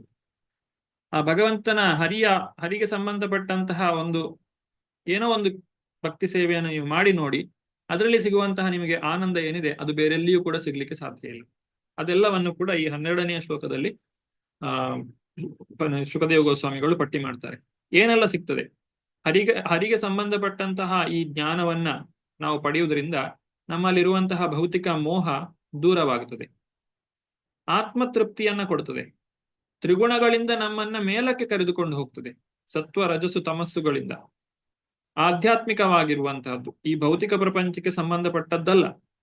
ಇದು ಪರಂಪರೆಯಲ್ಲಿ ಬಂದಂತಹ ಜ್ಞಾನ. ಈ ಜ್ಞಾನ ಯಾವತ್ತೂ ಕೂಡ ನಷ್ಟವಾಗಿ ಹೋಗುವುದಿಲ್ಲ ಅಥವಾ ಬದಲಾಗುವುದಿಲ್ಲ. ನಮ್ಮನ್ನ ಭಕ್ತಿ ಯೋಗಕ್ಕೆ ಕರೆದುಕೊಂಡು ಹೋಗುವಂತಹ ಶಕ್ತಿಯನ್ನ ಹೊಂದಿದೆ. ಎಲ್ಲರನ್ನೂ ಕೂಡ ಇದು ಆಕರ್ಷಿಸ್ತದೆ. ಈ ರೀತಿ ಆ ಒಂದು ಭಗವಂತನ ಭಕ್ತಿಯನ್ನ ಮಾಡುವುದು ಹೇಗೆ ಅನ್ನುವುದನ್ನ ತಿಳಿಸಿಕೊಟ್ಟಿದ್ದಾರೆ. ಅದೇ ರೀತಿ ಭಗವದ್ಗೀತೆಯ 10ನೇ ಅಧ್ಯಾಯದ 9ನೇ ಶ್ಲೋಕದಲ್ಲಿ ಆ ಶುದ್ಧ ಭಕ್ತರ ಒಂದು ಲಕ್ಷಣವನ್ನು ನಾವು ಇಲ್ಲಿ ಕಾಣಬಹುದು. ಏನು ಮಾಡ್ತಾರೆ ಭಗವಂತನ ಭಕ್ತರು? ನಾವು ಭಗವಂತನ ಭಕ್ತಿಯನ್ನ ಮಾಡಬೇಕು ಅಥವಾ ಭಕ್ತರಾಗಬೇಕು ಅಂತ ಹೇಳಿದ್ರೆ ಇದೇ ಕಾರ್ಯಗಳನ್ನ ನಾವು ಕೂಡ ಮಾಡಬೇಕು. ಮಚ್ಚಿತ್ತ ಮತ್ಕತ ಪ್ರಾಣ ಬೋಧಯಂತ ಪರಸ್ಪರಂ ಕಥಯಂತಶ್ಚ ಮಾಂ ನಿತ್ಯಂ ತುಷ್ಯಂತಿ ಚ ರಮಂತಿ ಚ. ಆ ಭಗವಂತನ ಕುರಿತಾಗಿಯೇ ಚಿಂತಿಸ್ತಾ ಆತನ ಲೀಲೆಗಳನ್ನೇ, ಅವನ ಕಾರ್ಯಗಳನ್ನೇ ನಾವು ಸ್ತುತಿ ಮಾಡ್ತಾ ನಾವು ಕಾಲವನ್ನ ಕಳೆಯುವುದಾದ್ರೆ, ಈ ಜನ್ಮವನ್ನ ಕಳೆಯುವುದಾದ್ರೆ ನಮಗೆ ಭಗವಂತನ ಭಕ್ತಿ ಪ್ರಾಪ್ತವಾಗುತ್ತದೆ. ಇಷ್ಟು ಹೇಳಿದ ಮೇಲೆ ಈಗ ಪರೀಕ್ಷಿತ ಮಹಾರಾಜನಿಗೆ ಮೂಲದಲ್ಲಿ ಶುಕದೇವ ಗೋಸ್ವಾಮಿ, ಇವರು ಶೌನಕರು ಮತ್ತು ಸೂತ ಗೋಸ್ವಾಮಿಗಳು ಅವರ ಸಂವಾದದಲ್ಲಿ ಈಗ ನೋಡುವುದಾದ್ರೆ, ಅಲ್ಲಿ ಶೌನಕಾದಿಗಳು ಸೂತ ಗೋಸ್ವಾಮಿಗಳಲ್ಲಿ ವಿನಂತಿ ಮಾಡಿಕೊಳ್ತಾ ಇದ್ದಾರೆ. ಯಾವೆಲ್ಲ ರೀತಿಯಲ್ಲಿ ವಿನಂತಿ ಮಾಡ್ತಾರೆ ಅಂತ ಹೇಳಿದ್ರೆ 13ನೇ ಶ್ಲೋಕದಿಂದ 25ನೇ ಶ್ಲೋಕದವರೆಗೆ ಅವರು ಮಾಡುವಂತಹ ವಿನಂತಿಯ ಕುರಿತಾಗಿಯೇ ಇಲ್ಲಿ ಇರುವಂತಹದ್ದು. ಅವರು ನಾನಾ ರೀತಿಯಾಗಿ ಸೂತ ಗೋಸ್ವಾಮಿಗಳಲ್ಲಿ ಇನ್ನಷ್ಟು ವಿಚಾರಗಳನ್ನು ನಮಗೆ ಹೇಳಿ ಆ ಭಗವಂತನ ಕುರಿತಾಗಿ ಅಂತ ಹೇಳಿ ಇಲ್ಲಿ ವಿನಂತಿಯನ್ನ ಒಂದೊಂದಾಗಿ ಹೇಳ್ತಾ ಇದ್ದಾರೆ. ಶೌನಕ ಉವಾಚ ಇತ್ಯಭಿವಾಹೃತಂ ರಾಜ ನಿಶಮ್ಯ ಭರತರ್ಷಭ ಕಿಮನ್ಯತೃಷ್ಟವಾನ್ ಭೂಯೋ ವೈಯಾಸಕಿ ಮೃಷಿಂ ಕವಿಂ. ಶೌನಕರು, ಇದು ನೈಮಿಷಾರಣ್ಯದಲ್ಲಿ ಹೇಳುವಂತದ್ದು. ಇಲ್ಲಿ ಸಂಭಾಷಣೆಗಳು ಬಹಳಷ್ಟಿದೆ. ಮೊದಲನೇದ್ದು ವೇದವ್ಯಾಸರು ಮೂಲದಲ್ಲಿ ಇದನ್ನು ನಮಗೆ ನೀಡ್ತಾ ಇರುವಂತಹದ್ದು. ಅದರೊಳಗಡೆ ಶೌನಕಾದಿ ಋಷಿಗಳು ಸೂತ ಗೋಸ್ವಾಮಿಗಳಲ್ಲಿ ಮಾತನಾಡ್ತಾ ಇರುವಂತಹದ್ದು. ಅದರ ಒಳಗಡೆ ಪರೀಕ್ಷಿತ ಮಹಾರಾಜ ಶುಕದೇವ ಗೋಸ್ವಾಮಿಗಳಲ್ಲಿ ವಿನಂತಿ ಮಾಡುವಂಥದ್ದು ಅಥವಾ ಅವರಿಬ್ಬರ ಸಂಭಾಷಣೆ. ಈಗ ನಾವು ಮಾತನಾಡ್ತಾ ಇರುವಂತದ್ದು ಶೌನಕಾದಿ ಋಷಿಗಳು ಸೂತ ಗೋಸ್ವಾಮಿಗಳಲ್ಲಿ ಮಾಡ್ತಾ ಇರುವಂತಹ ವಿನಂತಿಯ ಕುರಿತಾಗಿ. ಶೌನಕರು ಹೇಳಿದರು, ವ್ಯಾಸದೇವರ ಪುತ್ರರಾದ ಶುಕಮುನಿಗಳು ಉತ್ತಮ ವಿದ್ವದ್ ಋಷಿಗಳಾಗಿದ್ದರು ಮತ್ತು ವಿಷಯಗಳನ್ನು ಕಾವ್ಯ ಶೈಲಿಯಲ್ಲಿ ವರ್ಣಿಸಬಲ್ಲವರಾಗಿದ್ದರು. ಪರೀಕ್ಷಿತ ಮಹಾರಾಜನು ಅವರು ಹೇಳಿದ್ದೆಲ್ಲವನ್ನು ಕೇಳಿದ ಮೇಲೆ ಮತ್ತೇನು ಪ್ರಶ್ನೆ ಮಾಡಿದನು ಅಂದ್ರೆ, ಪರೀಕ್ಷಿತ ಮಹಾರಾಜ ಈಗ ಇಷ್ಟು ಪ್ರಶ್ನೆ ಏನು ಕೇಳಿದ್ರು ಅದಕ್ಕೆ ಉತ್ತರ ನಮಗೆ ಸಿಕ್ಕಿತು, ಇನ್ನು ಮುಂದಕ್ಕೆ ಏನ್ ನಡೀತದೆ, ಮುಂದಕ್ಕೆ ಏನಾಯಿತು, ಕುತೂಹಲ ಅಂದ್ರೆ ನಮ್ಮೊಳಗಿರುವಂತಹ ಕುತೂಹಲವನ್ನ ಅವರು ಹೆಚ್ಚಿಸ್ತಾ ಇದ್ದಾರೆ. ಮುಂದುವರಿಸ್ತಾ, ಏತಚ್ಚು ಶ್ರೂಷತಾಂ ವಿದ್ವಾನ್ ಸೂತನೋರ್ಹಸಿ ಭಾಷಿತುಂ ಕಥಾ ಹರಿಕಥೋದರ್ಕ ಸತಾಂ ಸ್ಯೂ ಸದಸಿ ಧ್ರುವಂ. ವಿದ್ವಾಂಸರಾದ ಸೂತಮುನಿಗಳೇ, ನಾವು ಕೇಳಲು ಕಾತರರಾಗಿದ್ದೇವೆ. ನೀವು ದಯವಿಟ್ಟು ವಿಷಯ ನಿರೂಪಣೆಯನ್ನು ಮುಂದುವರಿಸಿ. ಭಗವಾನ್ ಹರಿಯ ಚರ್ಯೆಯಲ್ಲಿ ಪರಿಣಮಿಸುವ ವಿಷಯಗಳು ಖಂಡಿತವಾಗಿಯೂ ಭಕ್ತರ ಸಭೆಯಲ್ಲಿ ಚರ್ಚಿಸಬೇಕಾದವು. ನಾವು ನಮ್ಮೊಳಗಿರುವಂತಹ ಒಂದು ಉತ್ಕಟತೆ ಭಗವಂತನ ಕುರಿತಾಗಿ ಕೇಳಬೇಕು ಅಂತ ಹೇಳಿ, ಆ ಒಂದು ಉತ್ಕಟತೆ ನಮ್ಮಲ್ಲಿ ಹೆಚ್ಚಾಗ್ತಾ ಇದೆ ಅಂತ ಹೇಳಿದ್ರೆ ನಾವು ಭಕ್ತಿಯಲ್ಲಿ ಮುಂದುವರಿತಾ ಇದ್ದೇವೆ ಅಂತ ಅರ್ಥ ಮಾಡಿಕೊಳ್ಬಹುದು. ಇನ್ನಷ್ಟು ಮತ್ತಷ್ಟು ಕೇಳಬೇಕು ಅಂತ ಹೇಳಿ. ಇಲ್ಲ ಅಂತ ಹೇಳಿದ್ರೆ ಭಗವಂತನ ಕುರಿತಾಗಿ ಹೇಳುವಾಗ ನಮಗೆ ಸಾಮಾನ್ಯವಾಗಿ ಜನರು ನಿದ್ರೆಗೆ ಜಾರಿ ಬಿಡ್ತಾರೆ. ಆದ್ರೆ ಯಾರು ಆ ಕಿಂಚಿತ್ ಪುಣ್ಯವನ್ನ ಮಾಡಿದ್ದಾರೆ ಅವರಿಗೆ ಭಗವಂತನ ಕುರಿತಾಗಿ ಕೇಳುವಂತಹ ಆ ಒಂದು ಭಾಗ್ಯವು ಅದು ಎಲ್ಲರಿಗೂ ಕೂಡ ಸಿಗುತ್ತದೆ, ಆ ಭಕ್ತಿಯನ್ನ ಬೆಳೆಸಿಕೊಂಡವರಿಗೆ. ಸವೈ ಭಾಗವತೋ ರಾಜ ಪಾಂಡವೇಯೋ ಮಹಾರಥ ಬಾಲಕ್ರೀಡನ ಕೈ ಕ್ರೀಡನ್ ಕೃಷ್ಣ ಕ್ರೀಡಾಮ್ಯ ಆದದೆ. ಪಾಂಡವರ ಮೊಮ್ಮಗನಾದ ಮಹಾರಾಜ ಪರೀಕ್ಷಿತನು ಬಾಲ್ಯದಿಂದಲೇ ಮಹಾಭಗವದ್ಭಕ್ತನಾಗಿದ್ದನು. ಬೊಂಬೆಗಳೊಂದಿಗೆ ಆಟವಾಡುತ್ತಿದ್ದಾಗಲೂ ಸಹ ಕುಲದೇವತೆಯ ಆರಾಧನೆಯನ್ನು ಅನುಕರಿಸಿ ಶ್ರೀಕೃಷ್ಣನನ್ನು ಪೂಜಿಸುತ್ತಿದ್ದನು. ಪರೀಕ್ಷಿತ ಮಹಾರಾಜ ಬಹಳ ಪುಣ್ಯವಂತ. ಆತನು ಭಗವದ್ಭಕ್ತರ ಕುಟುಂಬದಲ್ಲಿ ಜನಿಸಿರುವುದರಿಂದ ಬಾಲ್ಯದಿಂದಲೇ ಭಕ್ತಿಯನ್ನು ಮಾಡುವಂತಹ ಒಂದು ಅವಕಾಶ ಆತನಿಗೆ ದೊರಕಿದೆ. ಇದು ಕೇಳುವಂತಹ ವ್ಯಕ್ತಿ ಅಂದ್ರೆ ಪರೀಕ್ಷಿತ ಮಹಾರಾಜನ ಕುರಿತಾಗಿ ಹೇಳಿದ್ದು. ಇನ್ನು ಹೇಳುವಂತಹ ವ್ಯಕ್ತಿ ಯಾರು? ಆತನು ಇನ್ನೂ ಶ್ರೇಷ್ಠವಾದಂತಹ ಸ್ಥಾನದಲ್ಲಿರುವವನು. ವೈಯಾಸಕಿಶ್ಚ ಭಗವಾನ್ ವಾಸುದೇವ ಪರಾಯಣ ಉರುಗಾಯ ಗುಣೋದಾರ ಸತಾಂ ಸ್ಯುರ್ಹಿಗ ಸಮಾಗಮೇ. ವ್ಯಾಸಪುತ್ರರಾದ ಶುಕಮುನಿಗಳೂ ಕೂಡ ದಿವ್ಯ ಜ್ಞಾನ ಪೂರ್ಣರಾಗಿದ್ದರಲ್ಲದೆ ವಸುದೇವ ಪುತ್ರ ಶ್ರೀಕೃಷ್ಣನ ಭಕ್ತರಾಗಿದ್ದರು. ಹೀಗೆ ಮಹಾದಾರ್ಶನಿಕರಿಂದ ಕೀರ್ತಿತನಾದ ಶ್ರೀಕೃಷ್ಣನನ್ನು ಕುರಿತ ಚರ್ಚೆಯು ಮಹಾಭಕ್ತರ ಸಂಘದಲ್ಲಿ ನಡೆದಿರಬೇಕು. ಇಲ್ಲಿ ಹೇಳುವವರು ಮತ್ತು ಕೇಳುವವರು ಇಬ್ಬರು ಕೂಡ ಮಹಾನ್ ಭಕ್ತರಾಗಿದ್ದಾರೆ. ಅಂತಹ ಜನರ ಒಂದು ಸಂಭಾಷಣೆಯನ್ನ ಕೇಳುವುದರಿಂದ ಅವರ ಹೃದಯದಲ್ಲಿ ಭಗವಂತನ ಕುರಿತಾಗಿರುವಂತಹ ಆ ಭಕ್ತಿ ಸಾಗರ ಏನಿದೆ ಅದರ ಕಿಂಚಿತ್ ಕೆಲವೊಂದು ಹನಿಗಳಾದ್ರೂ ನಮ್ಮ ಹೃದಯದಲ್ಲಿ ಬರಲಿಕ್ಕೆ ಸಾಧ್ಯ ಆಗಬಹುದು. ಆದ್ರಿಂದ ನಾವು ಈ ಒಂದು ಸಂಭಾಷಣೆಯನ್ನ ಕೇಳಬೇಕು. ಇದು ಬಹಳ ಮುಖ್ಯವಾದಂತಹ ಶ್ಲೋಕ, 17ನೇ ಶ್ಲೋಕ. ಆಯುರ್ಹರತಿ ವೈ ಪುಂಸಾಂ ಉದ್ಯನ್ನಸ್ತಂ ಚಯನ್ನಸೌ ತಸ್ಯರ್ಥೇ ಯಕ್ಷಣೋ ನೀತ ಉತ್ತಮ ಶ್ಲೋಕ ವಾರ್ತೆಯ. ಸೂರ್ಯನು ಉದಯಿಸುತ್ತಾ ಮತ್ತು ಅಸ್ತಮಿಸುತ್ತಾ ಸರ್ವಮಂಗಳನಾದ ದೇವೋತ್ತಮ ಪುರುಷನ ವಿಷಯದ ಚರ್ಚೆಯಲ್ಲಿ ಕಾಲವನ್ನು ವಿನಿಯೋಗಿಸುವವನನ್ನು ಬಿಟ್ಟು ಉಳಿದ ಎಲ್ಲರ ಆಯುಷ್ಯವನ್ನು ಕುಗ್ಗಿಸುತ್ತಾನೆ.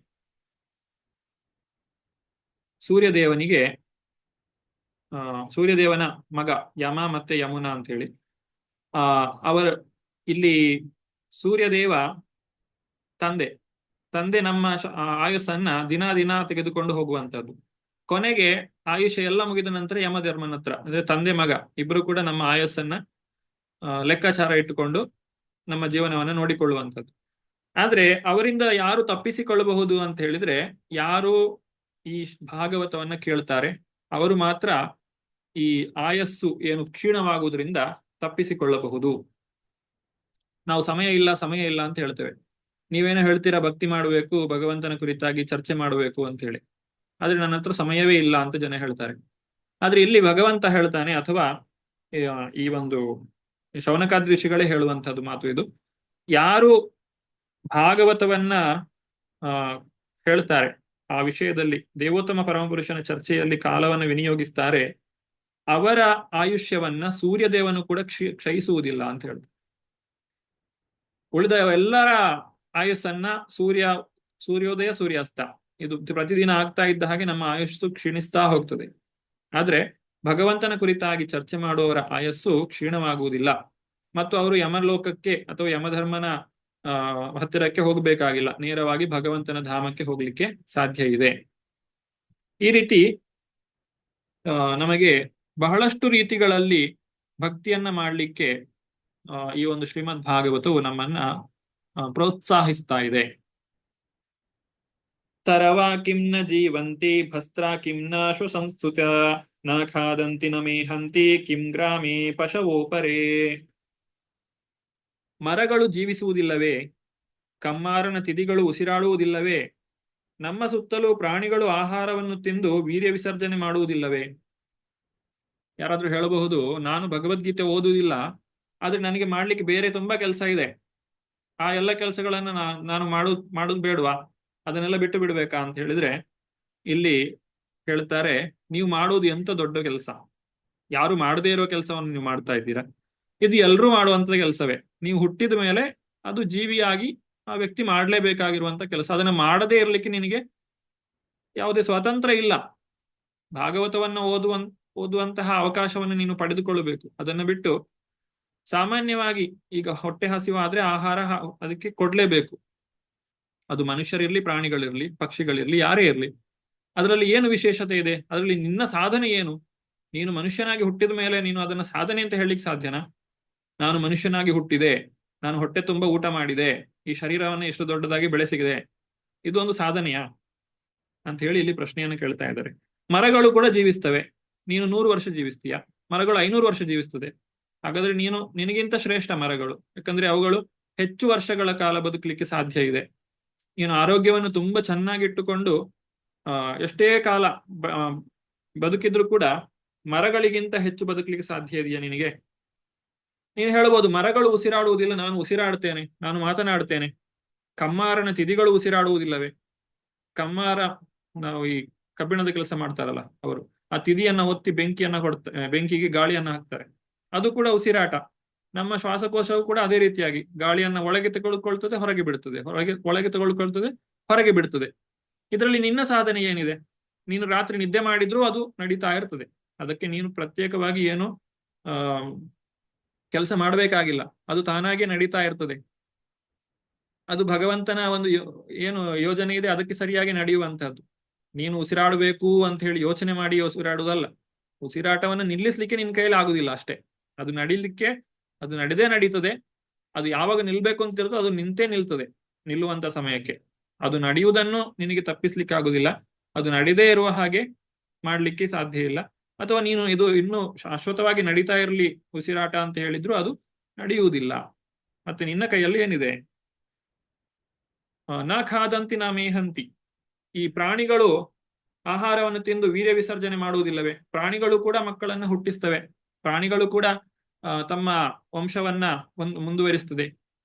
ನೀನು ಮಾಡುವುದರಲ್ಲಿ ಏನಿದೆ ವಿಶೇಷ ಅಂತ ಹೇಳಿ ನಮ್ಮೆಲ್ಲರಲ್ಲಿಯೂ ಕೂಡ ಈ ಒಂದು ಪ್ರಶ್ನೆಯನ್ನ ಕೇಳ್ತಾ ಇದ್ದಾರೆ. ನೀನು ಮಾಡ್ತಾ ಇರುವಂತದ್ರಲ್ಲಿ ಯಾವುದೇ ವಿಶೇಷತೆ ಇಲ್ಲ. ನಿಜವಾಗಿಯೂ ನೀನು ವಿಶೇಷನಾಗಬೇಕು ಅಂತ ಹೇಳಿದ್ರೆ ಆ ಭಗವಂತನ ದಾಸನಾಗಬೇಕು. 19ನೇ ಶ್ಲೋಕ.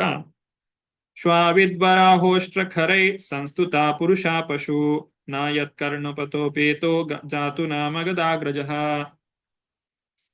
ನಾಯಿ, ಹಂದಿ, ಒಂಟೆ, ಕತ್ತೆಗಳಂತಿರುವ ಜನರು ಪಾಪೋದ್ಧಾರಕನಾದ ಶ್ರೀಕೃಷ್ಣನ ದಿವ್ಯ ಲೀಲೆಗಳನ್ನು ಎಂದೂ ಶ್ರವಣ ಮಾಡದವರನ್ನು ಸ್ತುತಿಸುತ್ತಾರೆ. ಈ 4 ಪ್ರಾಣಿಗಳ ಹೆಸರೇನಿದೆಯಲ್ಲ, ತುಂಬಾ ಯೋಚನೆ ಮಾಡಿ ಅಂದ್ರೆ ಇದು ಸರಿಯಾಗಿ ತೆಗೆದುಕೊಂಡಿರುವಂತಹ ಒಂದು ಹೆಸರು. ಈ 4 ಹೆಸರುಗಳು ಶ್ವ, ವಿದ್, ವರಾಹ, ಉಷ್ಠರ, ನಾಯಿ, ಹಂದಿ, ಒಂಟೆ ಮತ್ತೆ ಕತ್ತೆಗಳು. ಇಲ್ಲಿ ನಾಯಿಯನ್ನ ಯಾಕೆ ತೆಗೆದುಕೊಂಡಿದ್ದಾರೆ? ನಾಯಿ ಇನ್ನೊಬ್ಬರ ಸೇವೆಯನ್ನ ಮಾಡುವಂತಹದ್ದು. ನಾಯಿಗೆ ತನ್ನದೇ ಒಂದು ಸ್ವಂತ ಜೀವನವನ್ನ ಮಾಡುವಂತಹ ಶಕ್ತಿ ಇರುವುದಿಲ್ಲ. ನಾಯಿ ಯಾವಾಗ ಅದಕ್ಕೆ ಸ್ಥಾನ ಇದೆ, ಯಾವಾಗ ಅದಕ್ಕೆ ಒಂದು ಬೆಲೆ ಇದೆ ಅಂತ ಹೇಳಿದ್ರೆ, ಯಾವಾಗ ಅದಕ್ಕೊಬ್ಬ ಯಜಮಾನ ಇದ್ದಾನೋ ಆಗ ನಾಯಿಗೆ ಬೆಲೆ. ಇಲ್ಲ ಅಂತ ಹೇಳಿದ್ರೆ ಅದಕ್ಕೆ ಬೆಲೆ ಇಲ್ಲ, ಯಾರು ಹೇಳುವವರು ಕೇಳುವವರು ಇರುವುದಿಲ್ಲ. ಹಾಗೆ ಯಾವ ವ್ಯಕ್ತಿ ಇನ್ನೊಬ್ಬರ ಸೇವೆಯನ್ನ ಬಿಟ್ರೆ ತಾನು ಸ್ವಂತ ಜೀವನವನ್ನ ಮಾಡಲಿಕ್ಕೆ ಸಾಧ್ಯ ಇಲ್ಲ ಅನ್ನುವಂತಹ ಸ್ಥಿತಿಯಲ್ಲಿ ಯಾರು ಇರ್ತಾನೋ ಆತನನ್ನ ಈ ಆ, ಇಲ್ಲಿ ಒಂದು ನಾಯಿಗೆ ಹೋಲಿಸಿದ್ದಾರೆ. ಆ ನಾಯಿಯ ಜೀವನವಂತ ಹೇಳ್ತಾರೆ. ಇನ್ನು ಹಂದಿಗೆ ಹೋಲಿಸಿದ್ದಾರೆ. ಹಂದಿ ಅಂತ ಹೇಳಿದ್ರೆ ಅದಕ್ಕೆ ನೀವು ಏನೇ ಕೊಡಿ ಅದು ತಿಂತದೆ. ಅದಕ್ಕೆ ಒಳ್ಳೆ ಮೃಷ್ಟಾನ್ನ ಭೋಜನವನ್ನಾದ್ರೂ ಕೊಡಿ ಅಥವಾ ಹೊಲಸನ್ನಾದ್ರೂ ಕೊಡಿ, ಏನನ್ನೇ ಕೊಟ್ರು ಅದು ತಿನ್ನುತ್ತದೆ. ಅದೇ ರೀತಿ ಬಹಳಷ್ಟು ಜನ ಯಾವುದು ಒಳ್ಳೇದು ಯಾವುದು ಕೆಟ್ಟದು ಅಂತ ನೋಡುದಿಲ್ಲ. ಹೊಟ್ಟೆ ತುಂಬಿಸಬೇಕಷ್ಟೇ. ಹೊಟ್ಟೆ ತುಂಬಿಸ್ಲಿಕ್ಕೆ ಏನು ಬೇಕಾದ್ರೂ ಹೊಟ್ಟೆಗೆ ಹಾಕಬಹುದು. ಅದು ಒಳ್ಳೆಯದೋ ಕೆಟ್ಟದ್ದು, ಅದರಿಂದ ಮನಸ್ಸಿನ ಮೇಲೆ ಏನು ಪರಿಣಾಮ ಬೀಳ್ತದೆ ಯಾವುದನ್ನು ಯೋಚನೆನೇ ಮಾಡುವುದಿಲ್ಲ. ಅಂತಹ ವ್ಯಕ್ತಿಗಳನ್ನ ಇಲ್ಲಿ ಹಂದಿಗೆ ಹೋಲಿಸಿದ್ದಾರೆ. ಒಂಟೆಯನ್ನ ಯಾಕೆ ಹೋಲಿಸಿದ್ದಾರೆ? ಒಂಟೆಗೆ ಒಂದು ಅಭ್ಯಾಸ ಇದೆ, ಮುಳ್ಳನ್ನು ತಿನ್ನುವಂಥದ್ದು. ಮುಳ್ಳನ್ನು ತಿಂದು ಆ ಮುಳ್ಳು ಅದರ ನಾಲಿಗೆಗೆ ಚುಚ್ಚಿದಾಗ ರಕ್ತ ಬರ್ತದೆ. ಆ ರಕ್ತ ಅದರ ಒಂದು ರುಚಿಯನ್ನ ನೋಡಿ ಒಂಟೆ ತುಂಬಾ ರುಚಿಯಾಗಿದೆ ಅಂತ ಅಂದ್ಕೊಳ್ತದೆ. ಆದ್ರೆ ನಿಜವಾಗಿ ಅದು ತನ್ನದೇ ರಕ್ತವನ್ನ ಕುಡಿತಾ ಇದೆ. ಯಾವ ವ್ಯಕ್ತಿ ಸಂಸಾರದಲ್ಲಿ ತುಂಬಾ ಕಷ್ಟಪಟ್ಟು ಕೆಲಸ ಮಾಡ್ತಾ ಇರ್ತಾನೆ, ಅವನ ಏನೆಲ್ಲ ಕಷ್ಟಪಡ್ತಾನೆ ಅದೆಲ್ಲವನ್ನು ಕೂಡ ತನ್ನ ಸಂಸಾರಕ್ಕೆ ಬಳಸ್ತಾ ಇರ್ತಾನೆ, ಆದ್ರೆ ತನ್ನ ಆಧ್ಯಾತ್ಮದ ಕುರಿತಾಗಿ ಏನನ್ನೂ ಯೋಚನೆ ಮಾಡುವುದಿಲ್ಲ. ಅಂತ ವ್ಯಕ್ತಿ ತನ್ನ ರಕ್ತವನ್ನೇ ತಾನು ಅನುಭವಿಸ್ತಾ ಇದ್ದಾನೆ. ಅಂದ್ರೆ ಅವನು ಅಷ್ಟು ಕಷ್ಟಪಟ್ಟು ಕೆಲಸ ಮಾಡುವ ಅಗತ್ಯ ಇಲ್ಲ.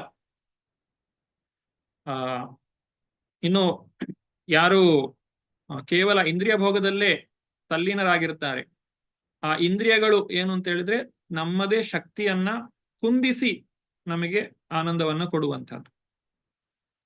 ಹೆಚ್ಚಾಗಿ ಮೈಥುನ ಕಾರ್ಯದಲ್ಲಿ ಯಾರು ತೊಡಗುತ್ತಾರೋ ಅಂತಹ ವ್ಯಕ್ತಿಗಳು ತಮ್ಮದೇ ರಕ್ತವನ್ನ ತಾವೇ ಭೋಗಿಸ್ತಾ ಇದ್ದಾರೆ. ಅವರ ಆಯುಷ್ಯವನ್ನ ಅವರೇ ಕಡಿಮೆ ಮಾಡಿಕೊಳ್ತಾ ಇದ್ದಾರೆ. ಆದ್ರೆ ಅವ್ರು ಏನ್ ಅಂದ್ಕೊಳ್ತಾರೆ, ಓ ನಾನು ತುಂಬಾ ಸುಖವಾಗಿದ್ದೇನೆ, ಬಹಳ ಸಂತೋಷವನ್ನ ಆನಂದವನ್ನ ಪಡೀತಾ ಇದ್ದೇನೆ ಅಂತ ಹೇಳಿ ಅವರು ಅಂದುಕೊಳ್ತಾರೆ. ಇಂಥವರನ್ನ ಒಂಟೆಗೆ ಹೋಲಿಸಿದ್ದಾರೆ. ಇನ್ನು ಕೊನೆಯದಾಗಿ ಕತ್ತೆ ತುಂಬಾ ರಾತ್ರಿ ಹಗಲು ದುಡಿತದೆ. ಯಾತಕ್ಕೋಸ್ಕರ ದುಡಿತದೆ? ಆಹಾರಕ್ಕೋಸ್ಕರ, ಹುಲ್ಲಿಗೋಸ್ಕರ. ಆದ್ರೆ ಆ ಹುಲ್ಲು ಎಲ್ಲ ಕಡೆ ಸಿಗ್ತದೆ, ಅದಕ್ಕೋಸ್ಕರ ಅಷ್ಟೊಂದು ಕಷ್ಟಪಟ್ಟು ದುಡಿಯುವಂತಹ ಅಗತ್ಯ ಇಲ್ಲ. ಕೆಲವು ಜನರು ತಮ್ಮ ಜೀವನಕ್ಕೆ ಒಂದು ಗುರಿಯನ್ನು ಇಟ್ಟುಕೊಳ್ತಾರೆ. ಯಾವ ರೀತಿಯಾಗಿ ಅಂತ ಹೇಳಿದ್ರೆ, ನನಗೆ ಇಷ್ಟು ಕೋಟಿ ಸಂಪಾದನೆ ಮಾಡಬೇಕು, ಅಥವಾ ಇಂತಹ ಜನರ ನಡುವೆ ನನಗೆ ಇಷ್ಟು ದೊಡ್ಡ ಬಂಗಲೆ ಕಟ್ಟಬೇಕು, ಅಥವಾ ಇಷ್ಟು ದೊಡ್ಡ ಕಾರು ನನ್ನ ಹತ್ರ ಇರಬೇಕು. ಹೀಗೆ ಒಂದೊಂದು ಗುರಿಗಳನ್ನ ಇಟ್ಟುಕೊಂಡು ಭೌತಿಕವಾದಂತಹ ಆ ಗುರಿಯನ್ನ ಪಡೆಯುವಂತಹ ದಾರಿ, ಅವರು ಗುರಿ ಮುಟ್ತಾರೋ ಇಲ್ವೋ, ಒಂದು ವೇಳೆ ಮುಟ್ಟಿದ್ರು ಕೂಡ ಅದೆಲ್ಲವನ್ನು ಕೂಡ ಬಿಟ್ಟು ಹೋಗ್ಬೇಕು, ಶರೀರವನ್ನು ತ್ಯಾಗ ಮಾಡಲೇಬೇಕು. ಅದೇ ರೀತಿ ಕತ್ತೆಯು ಕೂಡ ತಾನು ಯಾಕೆ ದುಡಿತಾ ಇದ್ದಾನೆ ಗೊತ್ತಿಲ್ಲ, ತನಗೆ ಆಹಾರ ಏನು ಸ್ವಲ್ಪ ಮಟ್ಟಿಗೆ ಬೇಕು, ಅದು ಅಷ್ಟೊಂದು ದುಡಿಯಬೇಕಂತ ಅಗತ್ಯ ಇಲ್ಲ. ಮನುಷ್ಯನಿಗೂ ಕೂಡ ಒಂದು ಇಷ್ಟು ಸಮಯ ತಾನು ಉದ್ಯೋಗಕ್ಕೋಸ್ಕರ ಇಟ್ಟುಕೊಂಡ್ರೆ ತಾನು ಆನಂದವಾಗಿ ಜೀವನವನ್ನು ಮಾಡಬಹುದು. ದಿನಕ್ಕೆ 15-16 ಗಂಟೆಗಳ ಕಾಲ ಕಷ್ಟಪಟ್ಟು ದುಡಿಯುವಂತಹ ಅಗತ್ಯ ಇಲ್ಲ. ಆದ್ರೆ ಯಾರು ಇದನ್ನು ಅರ್ಥ ಮಾಡಿಕೊಳ್ಳುವುದಿಲ್ವೋ ಅಂತಹವರನ್ನ ಇಲ್ಲಿ ಕತ್ತೆಗೆ ಹೋಲಿಸಿದ್ದಾರೆ. ಹೀಗೆ ಈ ಪ್ರಾಣಿ ಜೀವನ ನಡೆಸುವಂತಹ ವ್ಯಕ್ತಿಗಳ ಲಕ್ಷಣವನ್ನ ಇಲ್ಲಿ ತಿಳಿಸಿದ್ದಾರೆ. ಇನ್ನು ಮುಂದಕ್ಕೆ ಈ ಪ್ರಾಣಿಗಳ ಜೀವನವನ್ನ ಪ್ರತಿಯೊಂದು ಅಂಗಾಂಗಗಳನ್ನ ಒಂದೊಂದಾಗಿಯೇ ಇಲ್ಲಿ ವಿವರಿಸ್ತಾರೆ. ಯಾವ ರೀತಿಯಾಗಿ ವಿವರಿಸ್ತಾರೆ ಅಂತ ಹೇಳಿದ್ರೆ, ಪುಸ್ತಕ ಇದ್ದವರು ತೆರೆಯಿರಿ.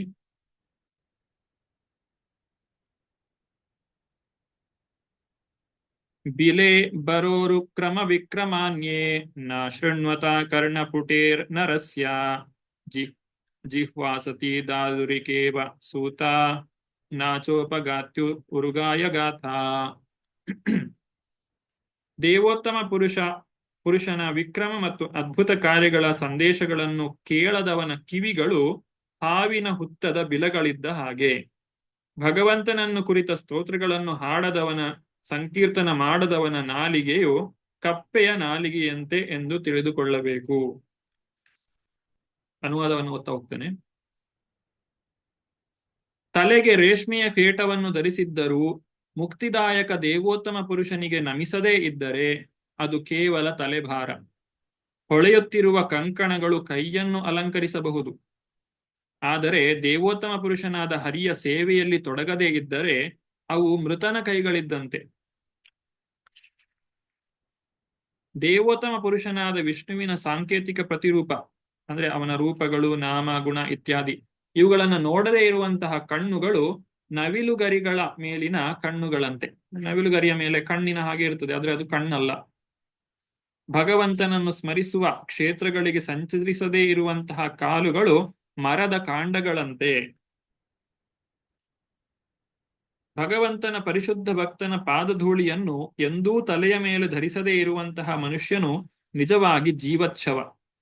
ಭಗವಂತನ ಅಡಿದಾವರೆಯಿಂದ ತುಳಸಿ ದಳಗಳ ಗಂಧವನ್ನು ಎಂದೂ ಆಘ್ರಾಣಿಸದ ಮನುಜನೂ ಸಹ ಉಸಿರಾಡುವ ಶವವೇ ಸರಿ. ಏಕಾಗ್ರಚಿತ್ತರಿಂದ ಪವಿತ್ರವಾದ ಹರಿನಾಮವನ್ನು ಕೀರ್ತಿಸಿದರೂ ಯಾರ ಹೃದಯವು ಪರಿವರ್ತಿತವಾಗುವುದಿಲ್ಲವೋ, ಭಾವೋದ್ರೇಕವಾಗುವುದಿಲ್ಲವೋ, ಕಣ್ಣು ನೀರಿನಿಂದ ತುಂಬುವುದಿಲ್ಲವೋ ಮತ್ತು ಮೈ ನೆವಿರೇಳುವುದಿಲ್ಲವೋ ಅಂತಹ ಹೃದಯ ನಿಶ್ಚಯವಾಗಿಯೂ ಪಾಷಾಣವೇ ಸರಿ. ಪಾಷಾಣ ಅಂತ ಹೇಳಿದ್ರೆ ಕಲ್ಲು, ಕಲ್ಲಿನ ಹೃದಯ ಅಂತ ಹೇಳ್ತೇವೆ. ಆ ಭಗವಂತನ ವಿಚಾರವನ್ನ ಕೇಳಿಯೂ ಕೂಡ ಮನಸ್ಸು ಕರಗದೇ ಇದ್ರೆ ಅಂತಹ ಒಂದು ಹೃದಯವನ್ನ ಪಾಷಾಣಕ್ಕೆ ಹೋಲಿಸಿದ್ದಾರೆ. ಕೊನೆಯದಾಗಿ ಇಲ್ಲಿ ಶೌನಕಾದಿ ಋಷಿಗಳು ನೈಮಿಷಾರಣ್ಯದಲ್ಲಿ ಸೂತ ಗೋಸ್ವಾಮಿಗಳಿಗೆ ಹೇಳುವಂತ ಮಾತು: ಸೂತ ಮುನಿಗಳೇ, ನಿಮ್ಮ ಮಾತುಗಳು ಮನೋಹರವಾಗಿವೆ. ಆದ್ದರಿಂದ ಆತ್ಮವಿದ್ಯೆಯಲ್ಲಿ ವಿಶಾರದರಾದ ಮಹಾಭಕ್ತರಾದ ಶುಕಮುನಿಗಳು ತಮ್ಮನ್ನು ಪ್ರಶ್ನಿಸಿದ ಮಹಾರಾಜ ಪರೀಕ್ಷಿತನಿಗೆ ಹೇಳಿದ್ದನ್ನು ಕೃಪೆ ಮಾಡಿ ನಮಗೆ ವಿವರಿಸಿ. ಇಷ್ಟು ವಿಚಾರಗಳು ಸೂತ ಗೋಸ್ವಾಮಿಗಳಲ್ಲಿ ಅವರು ಮಾಡಿದಂತಹ, ಶೌನಕಾದಿ ಋಷಿಗಳು ಮಾಡಿದಂತಹ ವಿನಂತಿ. ಈ ವಿಚಾರಗಳನ್ನ ಕೇಳಿಸಿಕೊಂಡ ನಂತರ ಇಲ್ಲಿ ಸೂತ ಗೋಸ್ವಾಮಿಗಳು ತಮ್ಮ ಮಾತುಗಳನ್ನ ಮುಂದುವರಿಸ್ತಾರೆ. ಈಗ ಯಾವ ವ್ಯಕ್ತಿಗಳು ಪ್ರಶ್ನೆಯನ್ನ ಕೇಳುತ್ತಾರೆ, ಆ ಪ್ರಶ್ನೆಗಳು ಎಷ್ಟೊಂದು ಉತ್ತಮವಾಗಿರ್ತದೆ, ಅದಕ್ಕೆ ಸರಿಯಾಗಿ, ಅದಕ್ಕೆ ಅನುಗುಣವಾಗಿ ಆ ಹೇಳುವವರಿಗೂ ಕೂಡ ಉತ್ಸಾಹವು ಉಂಟಾಗ್ತದೆ. ಕೇಳುವಂತಹ ವ್ಯಕ್ತಿಯ ಆ ಒಂದು ಉತ್ಸಾಹ, ಆ ಭಗವಂತನ ಕುರಿತಾಗಿ ತಿಳಿದುಕೊಳ್ಬೇಕು ಅನ್ನುವಂತಹ ಆಸಕ್ತಿ ಅದು ಹೆಚ್ಚು ಹೆಚ್ಚಾಗಿದ್ದಾಗ ಕೇಳುವಂತಹ ಅಥವಾ ಅದಕ್ಕೆ ಉತ್ತರವನ್ನು ಕೊಡುವಂತಹ ವ್ಯಕ್ತಿಯು ಕೂಡ ಬಹಳ ಸಂತೋಷದಿಂದ ಉತ್ತರವನ್ನ ಕೊಡ್ಲಿಕ್ಕೆ ಸಾಧ್ಯವಾಗ್ತದೆ. ನಾವು ಮೊದಲನೇ ಅಧ್ಯಾಯದಲ್ಲಿ ಕಾಣ್ತೇವೆ, ಇದೇ 2ನೇ ಸ್ಕಂದದಲ್ಲಿ, ವರ್ಯಾನೇಶತೆ ಪ್ರಶ್ನ ಕೃತೋಲೋಕ ಹಿತಂ ನೃಪಃ ಅಂತ ಹೇಳಿ. ಅಂದ್ರೆ ಪರೀಕ್ಷಿತ ಮಹಾರಾಜನಿಗೆ ಶುಕದೇವ ಗೋಸ್ವಾಮಿಗಳು ಹೇಳುದು, ಬಹಳ ಉತ್ತಮವಾದಂತಹ ಪ್ರಶ್ನೆಯನ್ನ ಕೇಳಿದ್ಯಾ ಪರೀಕ್ಷಿತ, ನೀನು ಕೇಳಿದಂತಹ ಪ್ರಶ್ನೆಗೆ ಉತ್ತರವನ್ನ ಕೊಡುವುದರಿಂದಾಗಿ ಕೇವಲ ನಿನಗೆ ಮಾತ್ರ ಅಲ್ಲ, ಈ ಲೋಕದ ಎಲ್ಲರಿಗೂ ಕೂಡ ಕ್ಷೇಮವಾಗುತ್ತದೆ ಅಂತ ಹೇಳಿ. ಈಗ ಸೂತ ಗೋಸ್ವಾಮಿಗಳಿಗೂ ಕೂಡ ಈ ಎಲ್ಲಾ ಪ್ರಶ್ನೆಗಳನ್ನ ಕೇಳಿಸಿಕೊಂಡು ಮತ್ತು ಆ ಸೂತ ಗೋಸ್ವಾಮಿ ಶೌನಕಾದಿ ಋಷಿಗಳ ಆ ಒಂದು ವಿನಂತಿಯನ್ನ ಕೇಳಿಸಿಕೊಂಡು ಬಹಳ ಸಂತೋಷವಾಗ್ತದೆ. ಸಂತೋಷದಿಂದ ಅವರು ಮುಂದಕ್ಕೆ ಈ ಶ್ರೀಮದ್ ಭಾಗವತದ ವಿಚಾರಗಳನ್ನ ತಿಳಿಸಿಕೊಳ್ಳಲಿಕ್ಕೆ ಪ್ರಾರಂಭಿಸ್ತಾರೆ. ಈಗ ಭಗವಂತನ ಕುರಿತಾಗಿ ನಾವು ತಿಳ್ಕೊಳ್ಬೇಕು, ಭಗವಂತನ ಕುರಿತಾಗಿ ಕೇಳಬೇಕು, ಭಕ್ತಿ ಮಾಡಬೇಕು. ಇದರ ಬಗ್ಗೆ ಯಾವುದೇ ಅನುಮಾನಗಳು ಈಗ ಈ 3ನೇ ಅಧ್ಯಾಯವನ್ನ ದಾಟಿದವರಿಗೆ ಇರಬಾರದು. ಜೀವನದಲ್ಲಿ ಏನು ಮಾಡಬೇಕು, ಏನು ಮಾಡಬಾರದು ಅನ್ನೋದ್ರ ವಿಚಾರವಾಗಿ, ಯಾಕೆ ಭಕ್ತಿ ಮಾಡಬೇಕು, ಯಾರು ಭಕ್ತಿ ಮಾಡಬೇಕು, ಯಾವುದೆಲ್ಲ ದಾರಿಗಳಿವೆ, ಅದರಲ್ಲಿ ಶ್ರೇಷ್ಠವಾದ ದಾರಿ ಯಾವುದು ಇತ್ಯಾದಿ ಎಲ್ಲ ಪ್ರಶ್ನೆಗಳಿಗೂ ಇಲ್ಲಿಗೆ ನಮಗೆ ಉತ್ತರ ಸಿಕ್ಕಿ ಆಯಿತು. ಇನ್ನು ನಾವು ವಿಚಲಿತರಾಗ್ಲಿಕ್ಕಿಲ್ಲ, ಒಂದೇ ದಾರಿಯಲ್ಲಿ ಸಾಗುವಂತಹದ್ದು. ಎಲ್ಲಿಂದ ಪ್ರಾರಂಭಿಸಬೇಕು ಭಗವಂತನ ಕುರಿತಾಗಿ ತಿಳ್ಕೊಳ್ಳಿಕ್ಕೆ? ಭಗವಂತ ಅನಂತ, ಭಗವಂತನ ಲೀಲೆಗಳು ಅನಂತ. ಹಾಗಾದ್ರೆ ಮೊದಲು ಎಲ್ಲಿಂದ ಪ್ರಾರಂಭಿಸಬೇಕು? ಯಾವುದೇ ಒಬ್ಬ ವ್ಯಕ್ತಿಯ ವಿಚಾರವನ್ನ ನಾವು ತಿಳ್ಕೊಳ್ಬೇಕು ಅಂತ ಹೇಳಿದ್ರೆ ಮೊದಲು ಪ್ರಾರಂಭಿಸುವುದು ಆ ವ್ಯಕ್ತಿಯ ಶ್ರೇಷ್ಠತೆಯ ಬಗ್ಗೆ ತಿಳ್ಕೊಳ್ಳುವ ಮುಖಾಂತರವಾಗಿ. ಆ ವ್ಯಕ್ತಿ ಎಷ್ಟು ದೊಡ್ಡವರು, ಅವರ ಒಂದು ಸ್ಥಾನ ಎಂತದ್ದು ಅಂತ ಹೇಳಿ. ಅದರಿಂದ ಮೊದಲು ಭಗವಂತನ ಮಧುರವಾದಂತಹ ಲೀಲೆಗಳನ್ನ ತಿಳ್ಕೊಳ್ಳುವುದಕ್ಕಿಂತ ಮೊದಲು ನಾವು ಭಗವಂತನು ಈ ಭೌತಿಕ ಸೃಷ್ಟಿಯನ್ನ ಯಾವ ರೀತಿಯಾಗಿ ಸೃಷ್ಟಿ ಮಾಡ್ತಾನೆ, ಪಾಲನೆ ಮಾಡ್ತಾನೆ ಮತ್ತು ನಾಶ ಮಾಡ್ತಾನೆ ಅನ್ನೋದರ ಕುರಿತಾಗಿ ತಿಳ್ಕೊಳ್ಬೇಕು. ವಿಜ್ಞಾನಕ್ಕೆ ಸವಾಲಾಗಿರುವಂತಹ ಅನೇಕ ಪ್ರಶ್ನೆಗಳಿಗೆ ಮುಂದಿನ ಅಧ್ಯಾಯಗಳಲ್ಲಿ ನಮಗೆ ಉತ್ತರ ಇದೆ.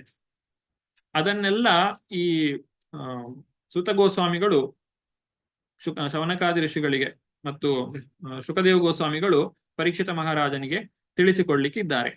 ಈ ಸೃಷ್ಟಿಯು ಯಾವ ರೀತಿಯಾಗಿ ಆಗಿದೆ, ಭೌತಿಕವಾದಂತಹ ಮಾತುಗಳಲ್ಲಿ ಹೇಳಬೇಕು ಅಂತ ಹೇಳಿದ್ರೆ ಮೆಟೀರಿಯಲ್ ಸೈನ್ಸ್. ನಾವು ಈಗ ಏನು ಇಂಜಿನಿಯರಿಂಗ್ ನಲ್ಲಿ ಕಲಿತೇವೆ, ಈ ಮೆಟೀರಿಯಲ್ ಸೈನ್ಸ್, ಈ ಪ್ರಪಂಚ ಯಾವ ರೀತಿಯಾಗಿ ಆಗಿದೆ, ಈ ಭೂಮಿಯಲ್ಲಿ ಎಷ್ಟು ಪದರಗಳಿವೆ, ಈ ವಾತಾವರಣ ಯಾವ ರೀತಿ ಆಗಿದೆ, ಇದೆಲ್ಲವನ್ನು ಕೂಡ ಶ್ರೀಮದ್ ಭಾಗವತವು ನಮಗೆ ಮೊದಲು ತಿಳಿಸಿಕೊಡ್ತದೆ. ಅಂದ್ರೆ ಭೌತಿಕವಾದಂತಹ ಜ್ಞಾನ, ಆದಿಭೌತಿಕ ಜ್ಞಾನ. ಈ ಆದಿಭೌತಿಕ ಜ್ಞಾನವನ್ನ ತಿಳಿದುಕೊಂಡು ಅಲ್ಲಿಗೆ ನಿಲ್ಲುವುದಿಲ್ಲ. ನಮ್ಮ ಆಧುನಿಕ ವಿಜ್ಞಾನ ಅಷ್ಟಕ್ಕೆ ನಿಲ್ತದೆ. ಆದ್ರೆ ಭಾಗವತ ಮುಂದುವರಿತದೆ. ಆದಿಭೌತಿಕ ಜ್ಞಾನ ಆದ್ಮೇಲೆ ಆದಿ ದೈವಿಕ ಜ್ಞಾನವನ್ನು ತಿಳಿಸ್ತದೆ.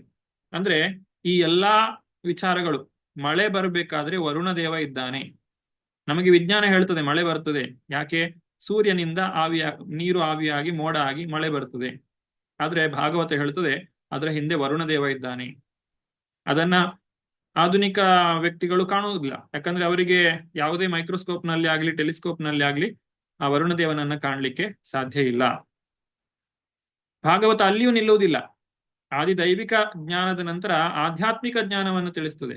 ಅಂದ್ರೆ ಆ ವರುಣದೇವನಿಗೂ ಕೂಡ ಮಿಗಿಲಾದಂತಹ ವ್ಯಕ್ತಿ ಇದ್ದಾನೆ ಒಬ್ಬನು. ಎಲ್ಲ ದೇವತೆಗಳನ್ನು ನಿಯಂತ್ರಣ ಮಾಡುವಂತಹ ದೇವನಾದಂತಹ ಭಗವಾನ್ ಶ್ರೀಕೃಷ್ಣನಿದ್ದಾನೆ. ಅಲ್ಲಿಯವರೆಗೆ ನಮ್ಮನ್ನ ಕರೆದುಕೊಂಡು ಹೋಗ್ತದೆ. ಅಷ್ಟಾದ ನಂತರ ಆತನು ಕೂಡ ಅನೇಕ ಮಧುರವಾದಂತಹ ದಿವ್ಯ ಲೀಲೆಗಳನ್ನ ಹೊಂದಿದ್ದಾನೆ ಅಂತ ತಿಳಿಸ್ತದೆ. ಈ ರೀತಿಯಾಗಿ ಭಾಗವತವು ನಮ್ಮನ್ನ ಮುಂದಕ್ಕೆ ಕರೆದುಕೊಂಡು ಹೋಗುವಂತಹದ್ದು. ಇದು ಸಂಕ್ಷಿಪ್ತವಾಗಿ ಹೇಳಿರುವಂತಹದ್ದು. ಮುಂದಿನ ಅಧ್ಯಾಯಗಳಲ್ಲಿ ಪ್ರತಿಯೊಂದನ್ನು ಕೂಡ ಹೇಗೆ ಆಕಾಶದ ಸೃಷ್ಟಿಯಾಯಿತು, ಆಕಾಶದ ನಂತರ ವಾಯುವಿನ ಸೃಷ್ಟಿಯಾಯಿತು, ವಾಯುವಿನ ನಂತರ ಅಗ್ನಿಯ ಸೃಷ್ಟಿಯಾಯಿತು, ಅಗ್ನಿಯ ನಂತರ ನೀರಿನ ಸೃಷ್ಟಿಯಾಯಿತು, ನೀರಿನ ನಂತರ ಪೃಥ್ವಿ ಮಣ್ಣಿನ ಸೃಷ್ಟಿಯಾಯಿತು, ಆಮೇಲೆ ಈ ಪಂಚಮಹಾಭೂತಗಳ ಏನು ಪಂಚ ತನ್ಮಾತ್ರೆಗಳು ಅಥವಾ ಅವುಗಳ ಲಕ್ಷಣಗಳೇನು, ಆ ತನ್ಮಾತ್ರೆಗಳನ್ನ ಸ್ವೀಕಾರ ಮಾಡಲಿಕ್ಕೆ ನಮ್ಮ ಇಂದ್ರಿಯಗಳು ಸೃಷ್ಟಿಯಾದವು.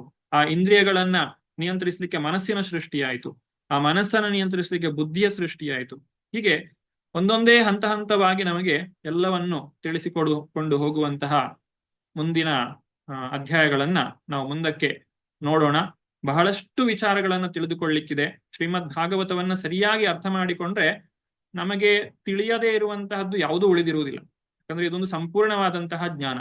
ಹೇಗೆ ಭಗವದ್ಗೀತೆಯನ್ನ ಸರಿಯಾಗಿ ಅರ್ಥ ಮಾಡಿಕೊಂಡವರು ಭಕ್ತಿಯಲ್ಲಿ ಶೀಘ್ರವಾದಂತಹ ಪ್ರಗತಿಯನ್ನ ಸಾಧಿಸಲಿಕ್ಕೆ ಸಾಧ್ಯವಾಗುತ್ತದೆಯೋ, ಅದೇ ರೀತಿಯಾಗಿ ಶ್ರೀಮದ್ ಭಾಗವತವು ಕೂಡ ನಮ್ಮನ್ನ ಭಕ್ತಿಯಲ್ಲಿ ಬಹಳ ಎತ್ತರಕ್ಕೆ ಕರೆದುಕೊಂಡು ಹೋಗುವಂತಹ ಶಕ್ತಿಯನ್ನ ಹೊಂದಿದೆ.